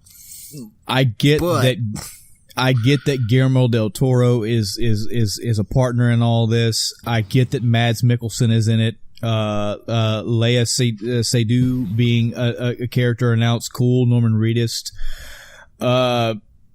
The fucking woman that got announced at the very end when she turned around and it was like this dramatic music and I'm like, I don't know who the fuck that is. Is that some TV star show from like some really popular I don't fucking know, but I don't care. Even like none of that draws me in. I would not have watched the first trailer and went, Norman Reedus, I'm in. I don't care what they do. I don't care what they could have floating dicks on the screen. I don't care. I'm in because Norman Reedus, I don't care. What is this game? And they had a third opportunity on the gigantic stage of E3, and they said, yeah, we're just giving you more crazy shit. The best I can tell from watching the trailers, it looks like you're going to be some kind of courier, and your mission is going to be to get packages from point A to point B, and weird shit's going to happen in between. Yeah. And you apparently can't die. And you have a baby, and it comes out of you when you stick a needle in your arm. It was, it was cute, guys, right? When it was so first they showed you, the last time they showed you like a baby in the throat sticking the thumb out. But this time it was a baby butt. And then they showed, get it? It's cute, right? Fuck you. You've had all your time in my podcast, Death Stranding. I'm moving on to more important things like the Neo 2 trailer. Holy shit. Again, Chris, and again, Adam, they fucking did it again. They showed a Neo 2 trailer. Good. I want to see more Neo. I haven't even beat the first one, but I know it deserves a sequel. I know this shit is good because it's Souls-like. And what did they do again at this conference? They took the fucking full screen away and panned the camera out. So I'm trying to look at the gameplay. I'm trying to see what they're showing, but they're like, nah, man, we want to fucking get a shot of the audience and the buy theater. a ticket next time. Just look at this fucking 1x1 inch. Look at this 1x1 inch screen and try to figure out what you see. Whatever, fuck you. They showed another random Minions cut. Apparently these are from some game. I think Easy Allies went into great lengths to talk about this. I guess it's the Dreams game that it's based off of. They're based. I don't know. I'll have to. That's too much. Yeah, there was a thing after the segment where they talked about it. Yeah. Little Nemo sequel confirmed. And then rounding out the Sony press conference, we had the last, admittedly, got me kind of interested, except it was mostly a cinematic trailer, was Spider-Man got another trailer. It leads into some combat, which was pretty cool. Showed a whole bunch of villains, Electro, Rhino, Scorpion, and Vulture. And at the very end, Spider-Man's on the ground about to be fucking snuffed out or whatever, and he looks up at the camera or whatever and says, "Wait, you?" as a tease, and it cuts. And then Sony's done. The parts where he was swinging around, that was gameplay. Yes, it was. I'm gonna tell you all right now, guys. I've got this game close, way far up there on the must-buy list. It's not a solid 100% yet because I feel like there's just something I'm missing. But good God, this game is getting nothing but monumental praise, and it looks good. When I looked at gameplay after the fact, like the E3 like gameplay reviews and stuff like that, oh my God, this game has a lot to offer. It is a large, vibrant world, and the fact of just the addition of having Spider-Man be able to swing around anywhere and just do some crazy shit in this wide open living world seems very interesting. That's point one. Point two, I've never played a single Spider-Man game, not even the PlayStation 2 ones. I haven't played any single one. And I feel like, you know what? Hey, this may be where I need to jump in. This is one that I need to play because when I play Just Cause 2, Adam, I get fun from Just Cause 2, just from exploring the world and using, a tethering ability, pretty much. That guy ain't Spider-Man. Yeah. Spider-Man can do more than that. Right, he could do more. So if it's plus with a story involved and missions, it's open world, but with Spider-Man abilities and Spider-Man villains and narratives in there. So sure, it looks beautiful, it looks fun. The fun is what's drawing me to it. I think this might be one of the ones that I'm gonna have to get. And that one comes out in September, so it's close. You don't have long to wait. All right, and the last actual conference we have. This is going to be. Hold on. I'm sorry. Hold on. I don't know when it happened. I missed this, and when I was actually watching it, it wasn't until I was listening to someone else do a recap. They apparently announced in part of their little desk talk, they kind of glossed over it, but God of War is going to get a new game plus.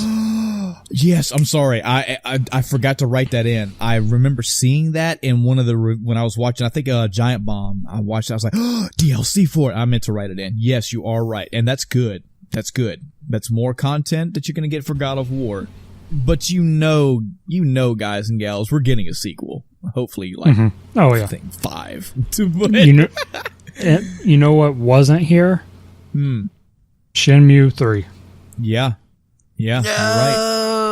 Sure wasn't, and that was a big thing. That was them getting on stage and going, please, and they got it funded, and we got nothing yet. Yeah, we'll see, man. I hope good things for the Shenmue audience. At least Star Citizen gave you a shitty alpha. Yeah, come on now.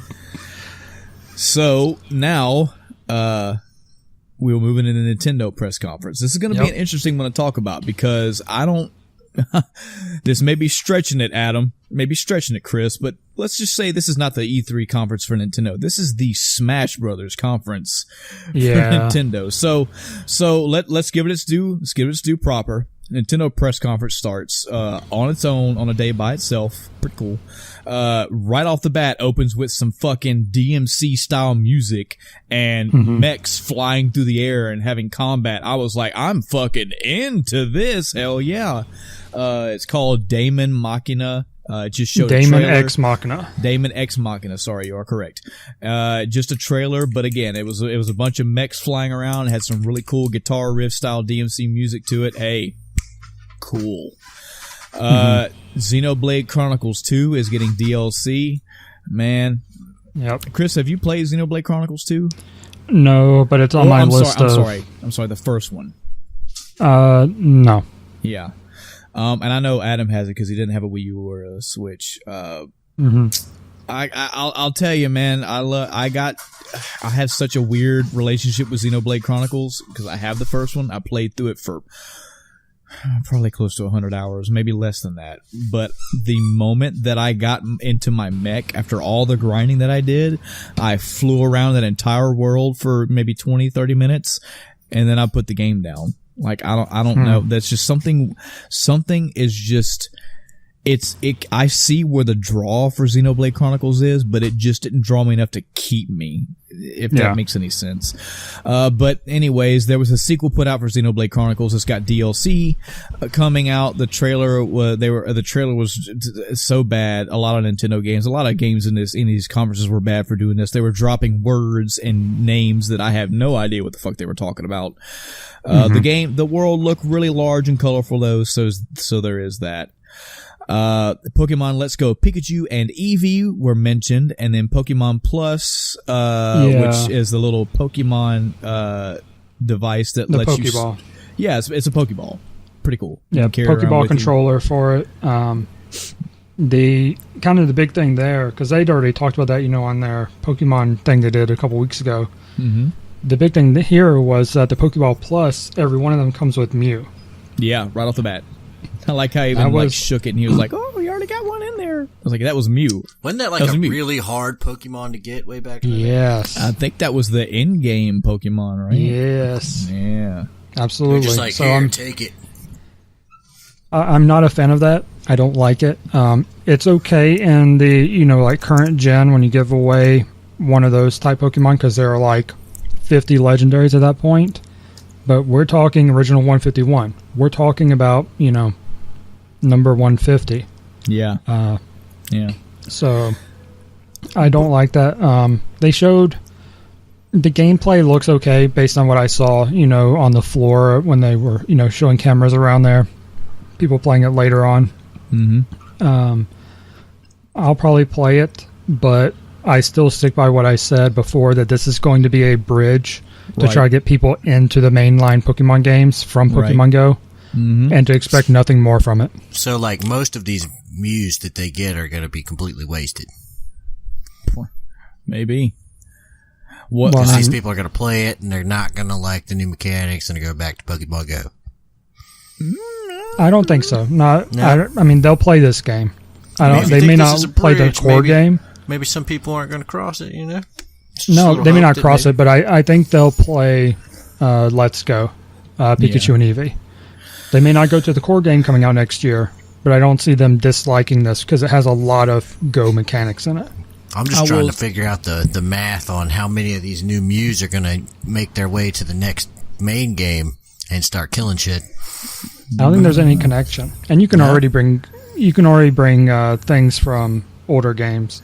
That's what I'm saying. You bring the older games, so you might be able to bring that, right? I don't think Let's Go is going to connect.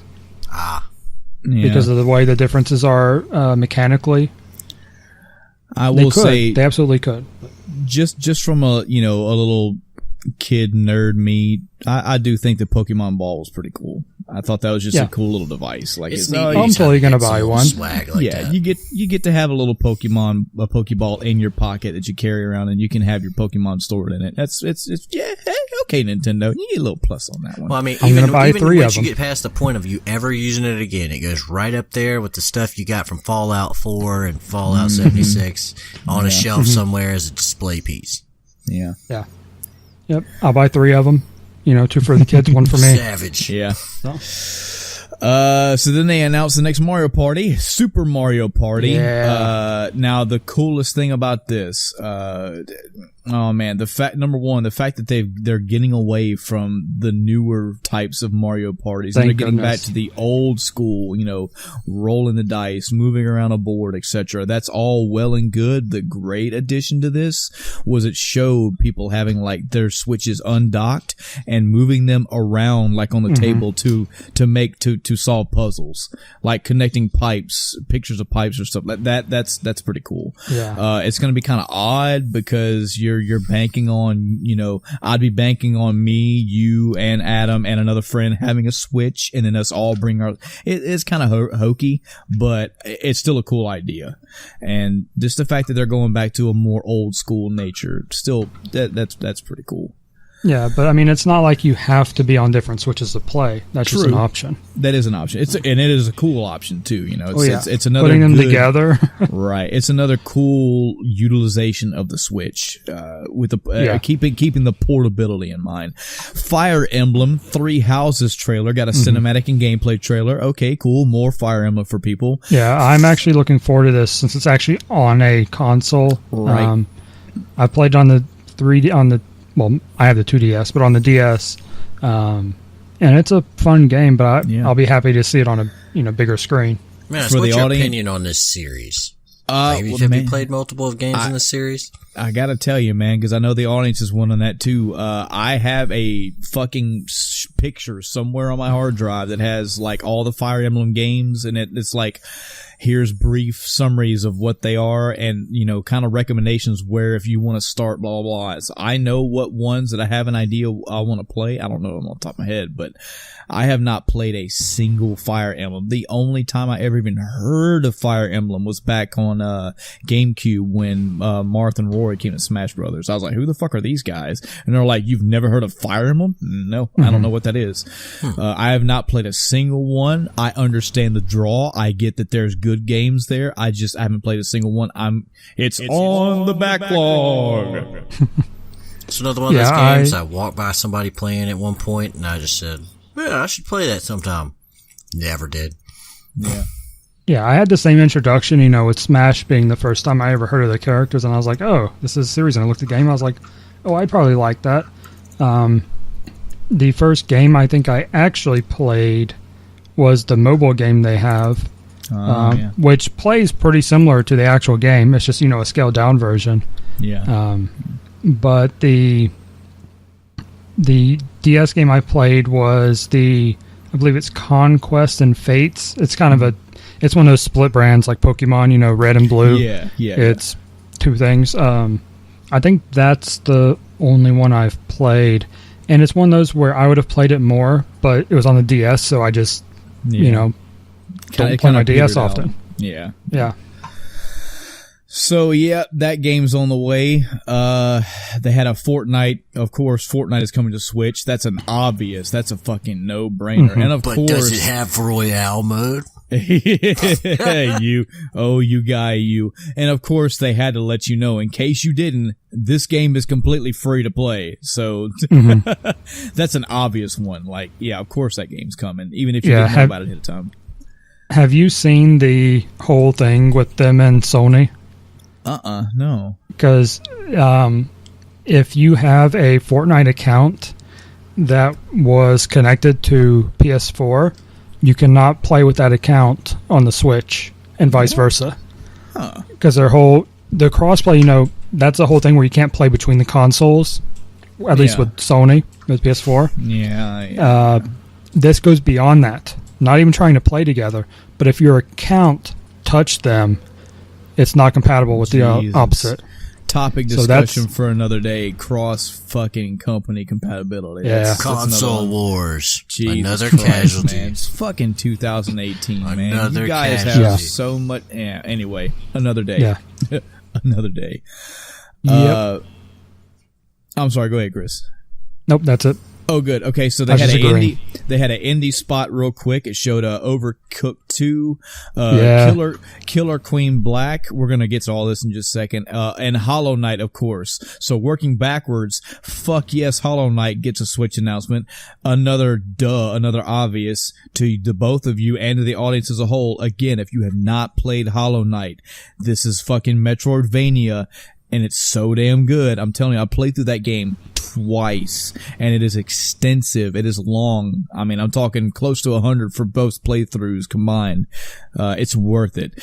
Killer Queen Black. I know nothing about this game, Chris. Me neither. You know why I don't know anything about this game, Adam? Because this apparently is an arcade game that is now getting ported to the consoles, and people are losing their fucking mind because apparently this arcade game is fucking phenomenal. And I'm like, man, I haven't been to an arcade in fucking forever for one. But second, you mean the fucking 80s and 90s are back? You mean they're porting over an arcade game? You don't say. I am hearing a lot of good buzz about this game. And the fact that it's coming to the Switch, and I own a Switch, I mean, damn, if you guys are that fucking confident, I'll check it out. I don't know if having that thing laying around my house would save me any money when I start having to stick quarters into the Switch or whatever. So yeah, I mean, a lot of positive buzz I heard about this Killer Queen Black thing. So we'll see. That's all I know for right now. You saw a little bit of gameplay from the actual little indie spot trailer, the 30 seconds it was on screen, but I haven't looked at any gameplay yet. All I know is it is like a phenomenally great arcade game, and it's getting a port. And then Overcooked 2, sure, Overcooked seems like it's pretty fun comic kind of game. I've watched gameplay of the first one. Pretty funny to watch. I imagine it'd be fun to play. I believe one of the limitations to the first one was that you could only play local co-op. But Overcooked 2, they had online co-op. Right. So between that and the new mechanics they've added, I watched, again, Achievement Hunter playing it this week, and it looks like so much fun. Yep, looks pretty cool. Octopath Traveler, another quick announcement for them. They also want to let you know that it is a Switch exclusive. So that's okay, cool. I have a Switch, I'm good. They did a quick montage. So you got Starlink, Arena of Valor, Minecraft, Rabbids, the Rabbids DK mix, Just Dance, Dragon Ball Fighter Z, Splatoon 2 DLC, Toad Treasure Tracker, a Crash Bandicoot, Ninjolo, Cat Cryson. I should have put how to pronounce that game. The game looked pretty cool. I'm sorry I'm butchering that name. Please correct me in the actuallys next week, guys and gals. Some soccer game, Wasteland 2 Paladins, Fallout Shelter, SNK Heroines, Monster Hunter Gold Ultimate? Monster Hunter Generations Ultimate, sorry. World Ends With You, Mega Man 11, and Mario Tennis. And then it was Super Smash Brothers, folks, for the rest of the E3 of the Nintendo conference. Now, there's a lot of misgivings about that, and I can understand loving and hating this decision. Half the conference was nothing but Smash Brothers. But again, this is a big audience. It tailors to a lot of people. I understand. I'm still gonna give them a huge fucking slash for not showing anything on Metroid Prime 4.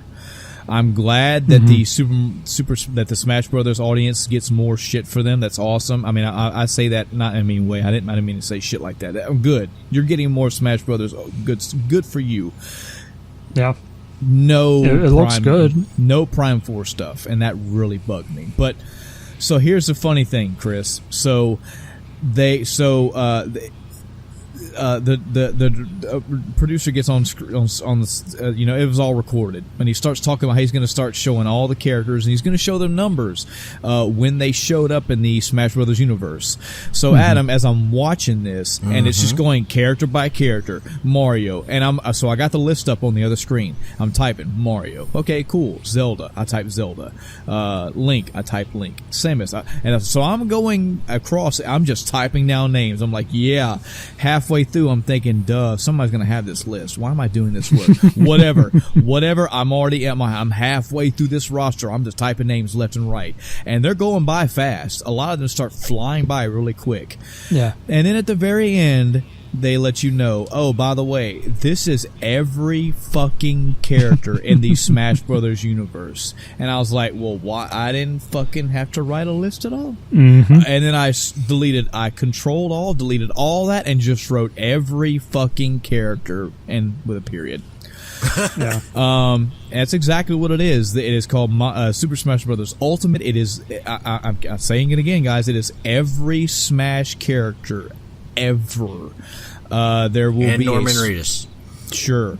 There will be a small starter roster, but of course they will be unlocked over time. Yeah. That's per normal. They say they streamlined how you do the unlocks to make it more engaging, more fun, and a little bit easier. The 8-player multi battle returns, cool. Mm-hmm. Then they went into listing various changes for every single character. I'm Patch telling notes. you. Yeah, the inner nerd in me fucking lost his shit because they were showing details like, oh yeah, like Captain Olimar, he can fall and break his glass. That's just a detail thing. This is what Nintendo does, folks. They love adding details. Here's two of the same character, but they have a different costume. We give them different voices. You can tell the voices. Let me play it for you. Here's one voice, here's the other voice. Like, they went into that much detail for every character. Some notes that I made about the character. The Zelda version is from Zelda Link Between Worlds. That's pretty cool. It's an out there choice, but cool. Kirby, one of his stone options, he can turn into the Breath of the Wild chest. I thought that was pretty cool. Cloud has an Advent Children outfit. That's awesome. The Ganondorf in this one has the skin of Ocarina of Time Ganondorf. Also, his smash move is his turning into the dual sword wielding Ganon version. That's fucking awesome. Bass and Proto Man show up during Mega Man's Smash. Daisy is a new character. Cool. Inkling. We all knew an Inkling was coming. Yeah. Lots of new assist trophies, guest appearances that aren't actually fighters, new and redesigned stages. I thought that was really awesome. So everybody that loves tourney versions of Smash Brothers, everybody wants to play on Final Destination, they pretty much have a Final Destination version of every single stage. That's pretty cool. Did you write down what the two types of stages were called? Oh no, I didn't. Okay. I've heard it every time I've watched the review, and I forget what it was called. Mm-hmm. But yeah, basically it's the Final Destination version for every stage. So the Kirby, the F-Zero stage that everybody loves, where you fall off the F-Zero cars and die on the road, they have a Final Destination version of that, so on and so forth. You can do air dodging now with limits. Your perfect shield must be timed. 1v1 damage is greater than more than 1v1 to balance and make the games longer, I guess. You can use an actual GameCube controller can be used now. They have an adapter for it, I believe. The amiibo data from previous titles can be used for this one. We did add we did add every fighter. We hope you weren't expecting too many new ones, but we did add one more. Here you go. And motherfucker. Fuck Adam. Whoa, don't fuck Adam, me. Adam, I know. Don't fuck me. Adam, I know you've heard the fucking meme about, even if you don't follow Smash Brothers religiously, I know you've at least heard of the meme. Hey, we need to put Ridley in Smash Brothers. It is such a fucking... Everybody that knows Smash Brothers have heard this. It's a fucking joke of a meme because it's like, no, why would you do that? There's no way he would work. He'd be too big. And they're like, that's why you should do it, because put everybody in there. Fucking Ridley is now in Smash Brothers. Mm-hmm. They fucking did it. His name is fucking Ridley. The meme won. That blows my fucking mind. He's gonna have to fight the giant hand at the end when you beat the game with him. This is fucking crazy. This is so hilariously crazy to me because now it's like fucking put anybody. We got Cloud in here, Adam. He's going to be bigger than the giant hand. We have Cloud. We have fucking Solid Snake. We have Ridley. Sonic. Hey, Sony, the PlayStation All-Stars, whatever. Can all of y'all come over here, including you? It's so bad. It's so bad, man. Like, Crash you all Bandicoot. need to just come. Bring everybody. Bring the whole fucking... Ridley made it into this game. I'm so happy, but I'm so like, what the fuck, man? Mm-hmm. And that's 20 years all the from notes now, it'll be Ridley versus Ridley from Aliens. That's all the notes I took from Nintendo. Any other thoughts for the Nintendo conference aside from Prime 4 being snubbed? Yeah, we also didn't see anything about the new Yoshi game. Yeah, we sure didn't. And I mean, it's such a cozy, comfy, easy game. I understand that. Mm-hmm. That Yoshi's a big property. Show me something. Another trailer would be great. Yeah. Don't forget about your Star Fox game coming out. Oh, fuck you. Oh, God, I even ran over the Starlink mention and I just blew it off and I forgot about it. Thanks, Adam. You're a fucking awesome guy. So, guys, E3 for 2018 is over. Y'all got any final wrap-up thoughts? Any gripes, complaints, things that went wrong, good? Anything else you want to mention about this conference this year? I have one more note I forgot to mention when the game was brought up. Go for it. So, Kingdom Hearts 3, one of the trailers, if not all of them, I only paid so much attention after the first one. They showed a scene in the trailer where you're on the stupid gummy ship. So there's still a thing. So that was my one thing I said last week. I want them to either get rid of the gummy ship or make it not suck. So odds are it's going to suck and still be there. Back one now. That's all you got left to hold. That's all I've got left. Yep. I just had an awesome idea, guys. Check this out. What if this is never good? In Kingdom Hearts, you go to the Smash Brothers world, and then they reveal the Kingdom Hearts kid in Smash Brothers. I mean, sure. That with so many companies that are crossing over now, I don't doubt it. I mean, damn, we got That'd Capcom, be Disney, Square, and Nintendo.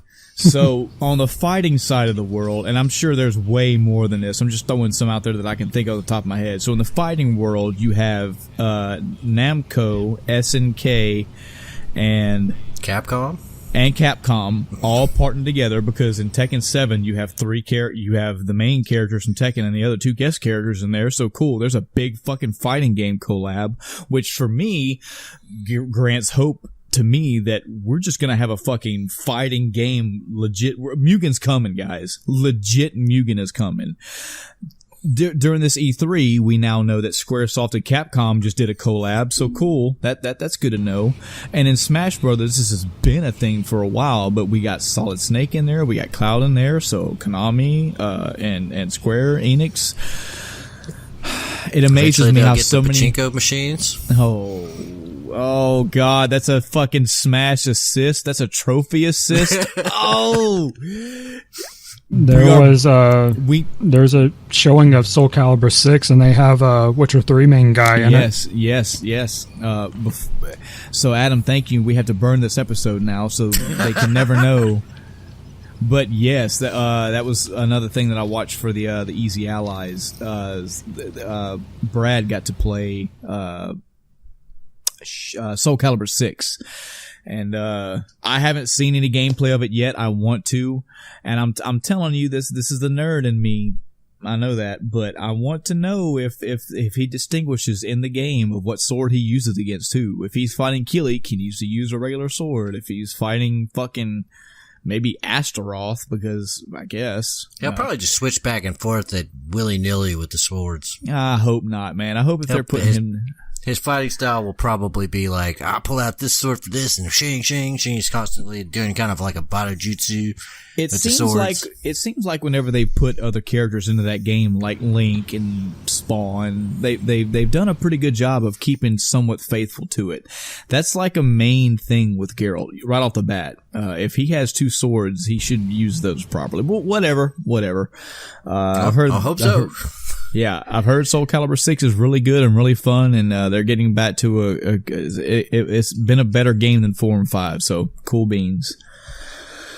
As far as my final thoughts, I'm you know what, I'm gonna say, just because it's hard to say, like, because I know this is a thing for magazines and people in general, like, who do you think won E3? I can tell you right now, Sony pissed me off. Like, what? The games that they announced were pretty good. And throughout the conference, throughout different E3s, conferences, it was a roller coaster. It was games I don't care about, games that are awesome, games that are whatever. And that's for all of them.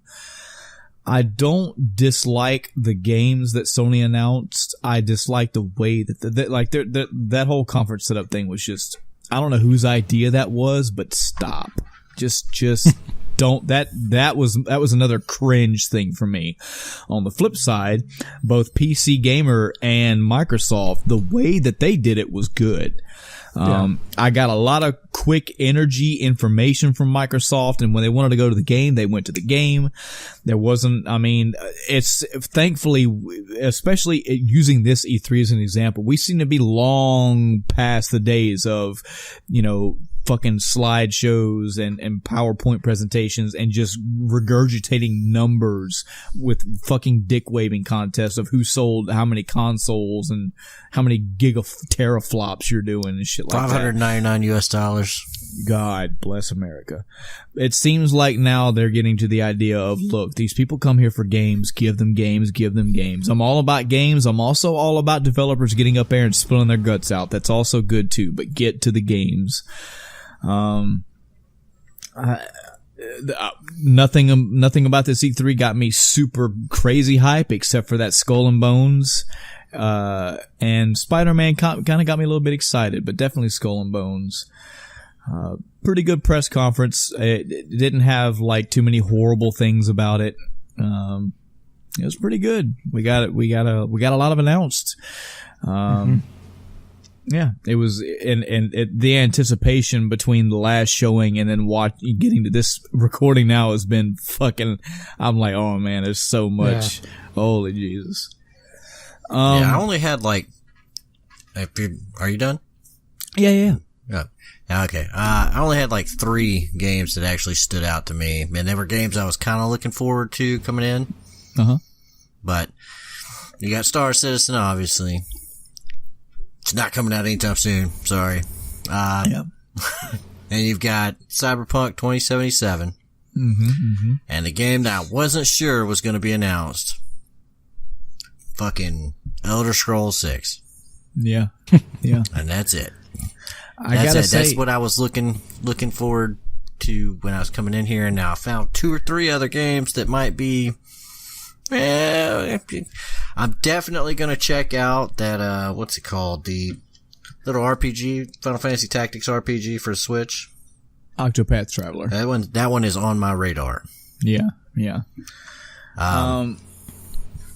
I will say this too. I saw just going off of everything that I saw at E3, just E3, not the actual stuff after the shows. Cyberpunk 2077, which is getting a lot of buzz right now, a lot of hype built up around it. It seemed interesting. It's now the stuff after the fact. Now I'm watching videos where people got actual hands on and they're like, man, this game is fucking deep. There's like so much detail and so much time and so much love. And every time I hear somebody talk like that, I'm thinking of God of War. I'm thinking of games like that where it's like, man, let me exhaust this random NPC's talk cycle. And he talked about one thing and then talked about another and then went off and had a conversation with another NPC and then walked to the diner and then came back to his house and had another conversation. I like shit like that. And they're making this game out to be like another reason why it's taking so long. There is so much going into this game. Also, CD Projekt Red has said, hey guys, listen, we understand that you want this game right now. We understand that you want this game, period. We're not giving it to you. We're not giving it to you because we don't like you or because we're holding something over your head. It's because what we would give you right now is not good enough, and we're not doing that. The game is being worked on feverishly, and we are putting time. Like, I'm hearing fucking Star Citizen shit in my ear. I'm hearing that we are taking our time to give you more and more and more good shit. And I'm like, good, man. If you are making this game as big as you're saying it's going to be, take your time. I'm cool with it. My $60 will still be there. Yep. And here, I mean, you know, Cyberpunk has its origins in tabletop. You take one of my favorite tabletop systems and you combine it with a really damn good video game developer. God, you can imagine how just ecstatic I am and just waiting for this game to come out. All they had to do was show me that original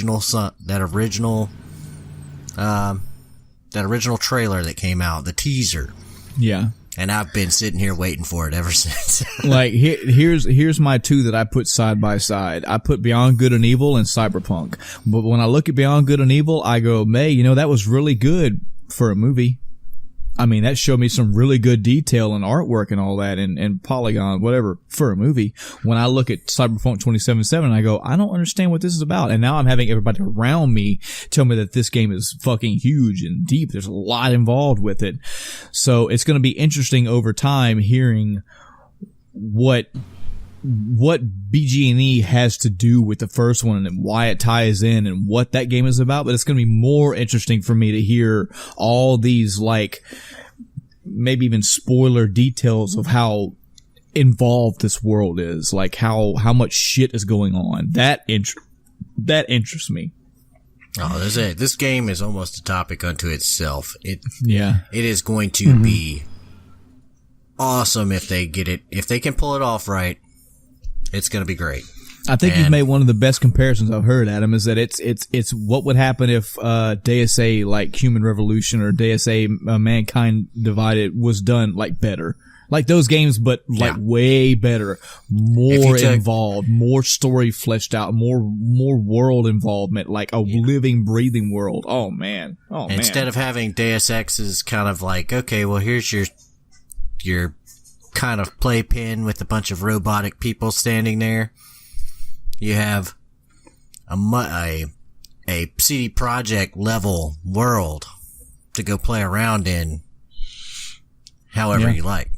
Yeah. We'll see. It's definitely one of many games at this E3 conference that I have. I want to see more of. I want to see. I saw good stuff, but I want to see more of, and I can't wait for the details to come in.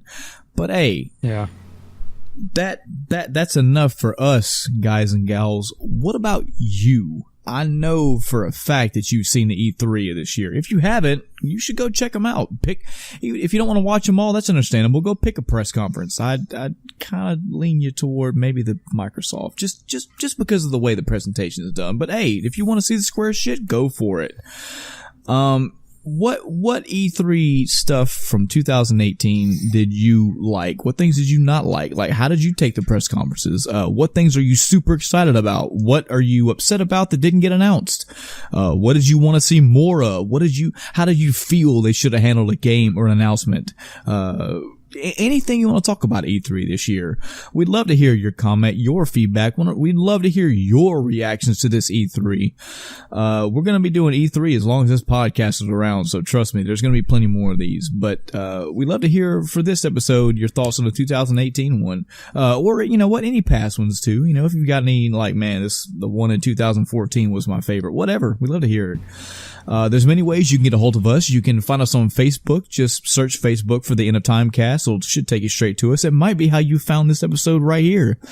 You can send us an email at endoftimecast@gmail.com. That's endoftimecast@gmail.com. No funny numbers in there. Just spell it as you heard it. Should take you straight to our inbox. We still have a Twitter page waiting for people to tweet at us. Many ways to get a hold of us. We'd love to hear your feedback. We'd love to engage with our audience. But that's going to do it for tonight's episode. Thanks for sticking with us for another long one. Kind of sorry, not sorry, guys. It's E3. There's a lot to talk about. A lot of good information. So that's going to do it for tonight's episode. And until next time, I'm Michael. I'm Chris. And I'm Adam. Good night, everybody. Bitches.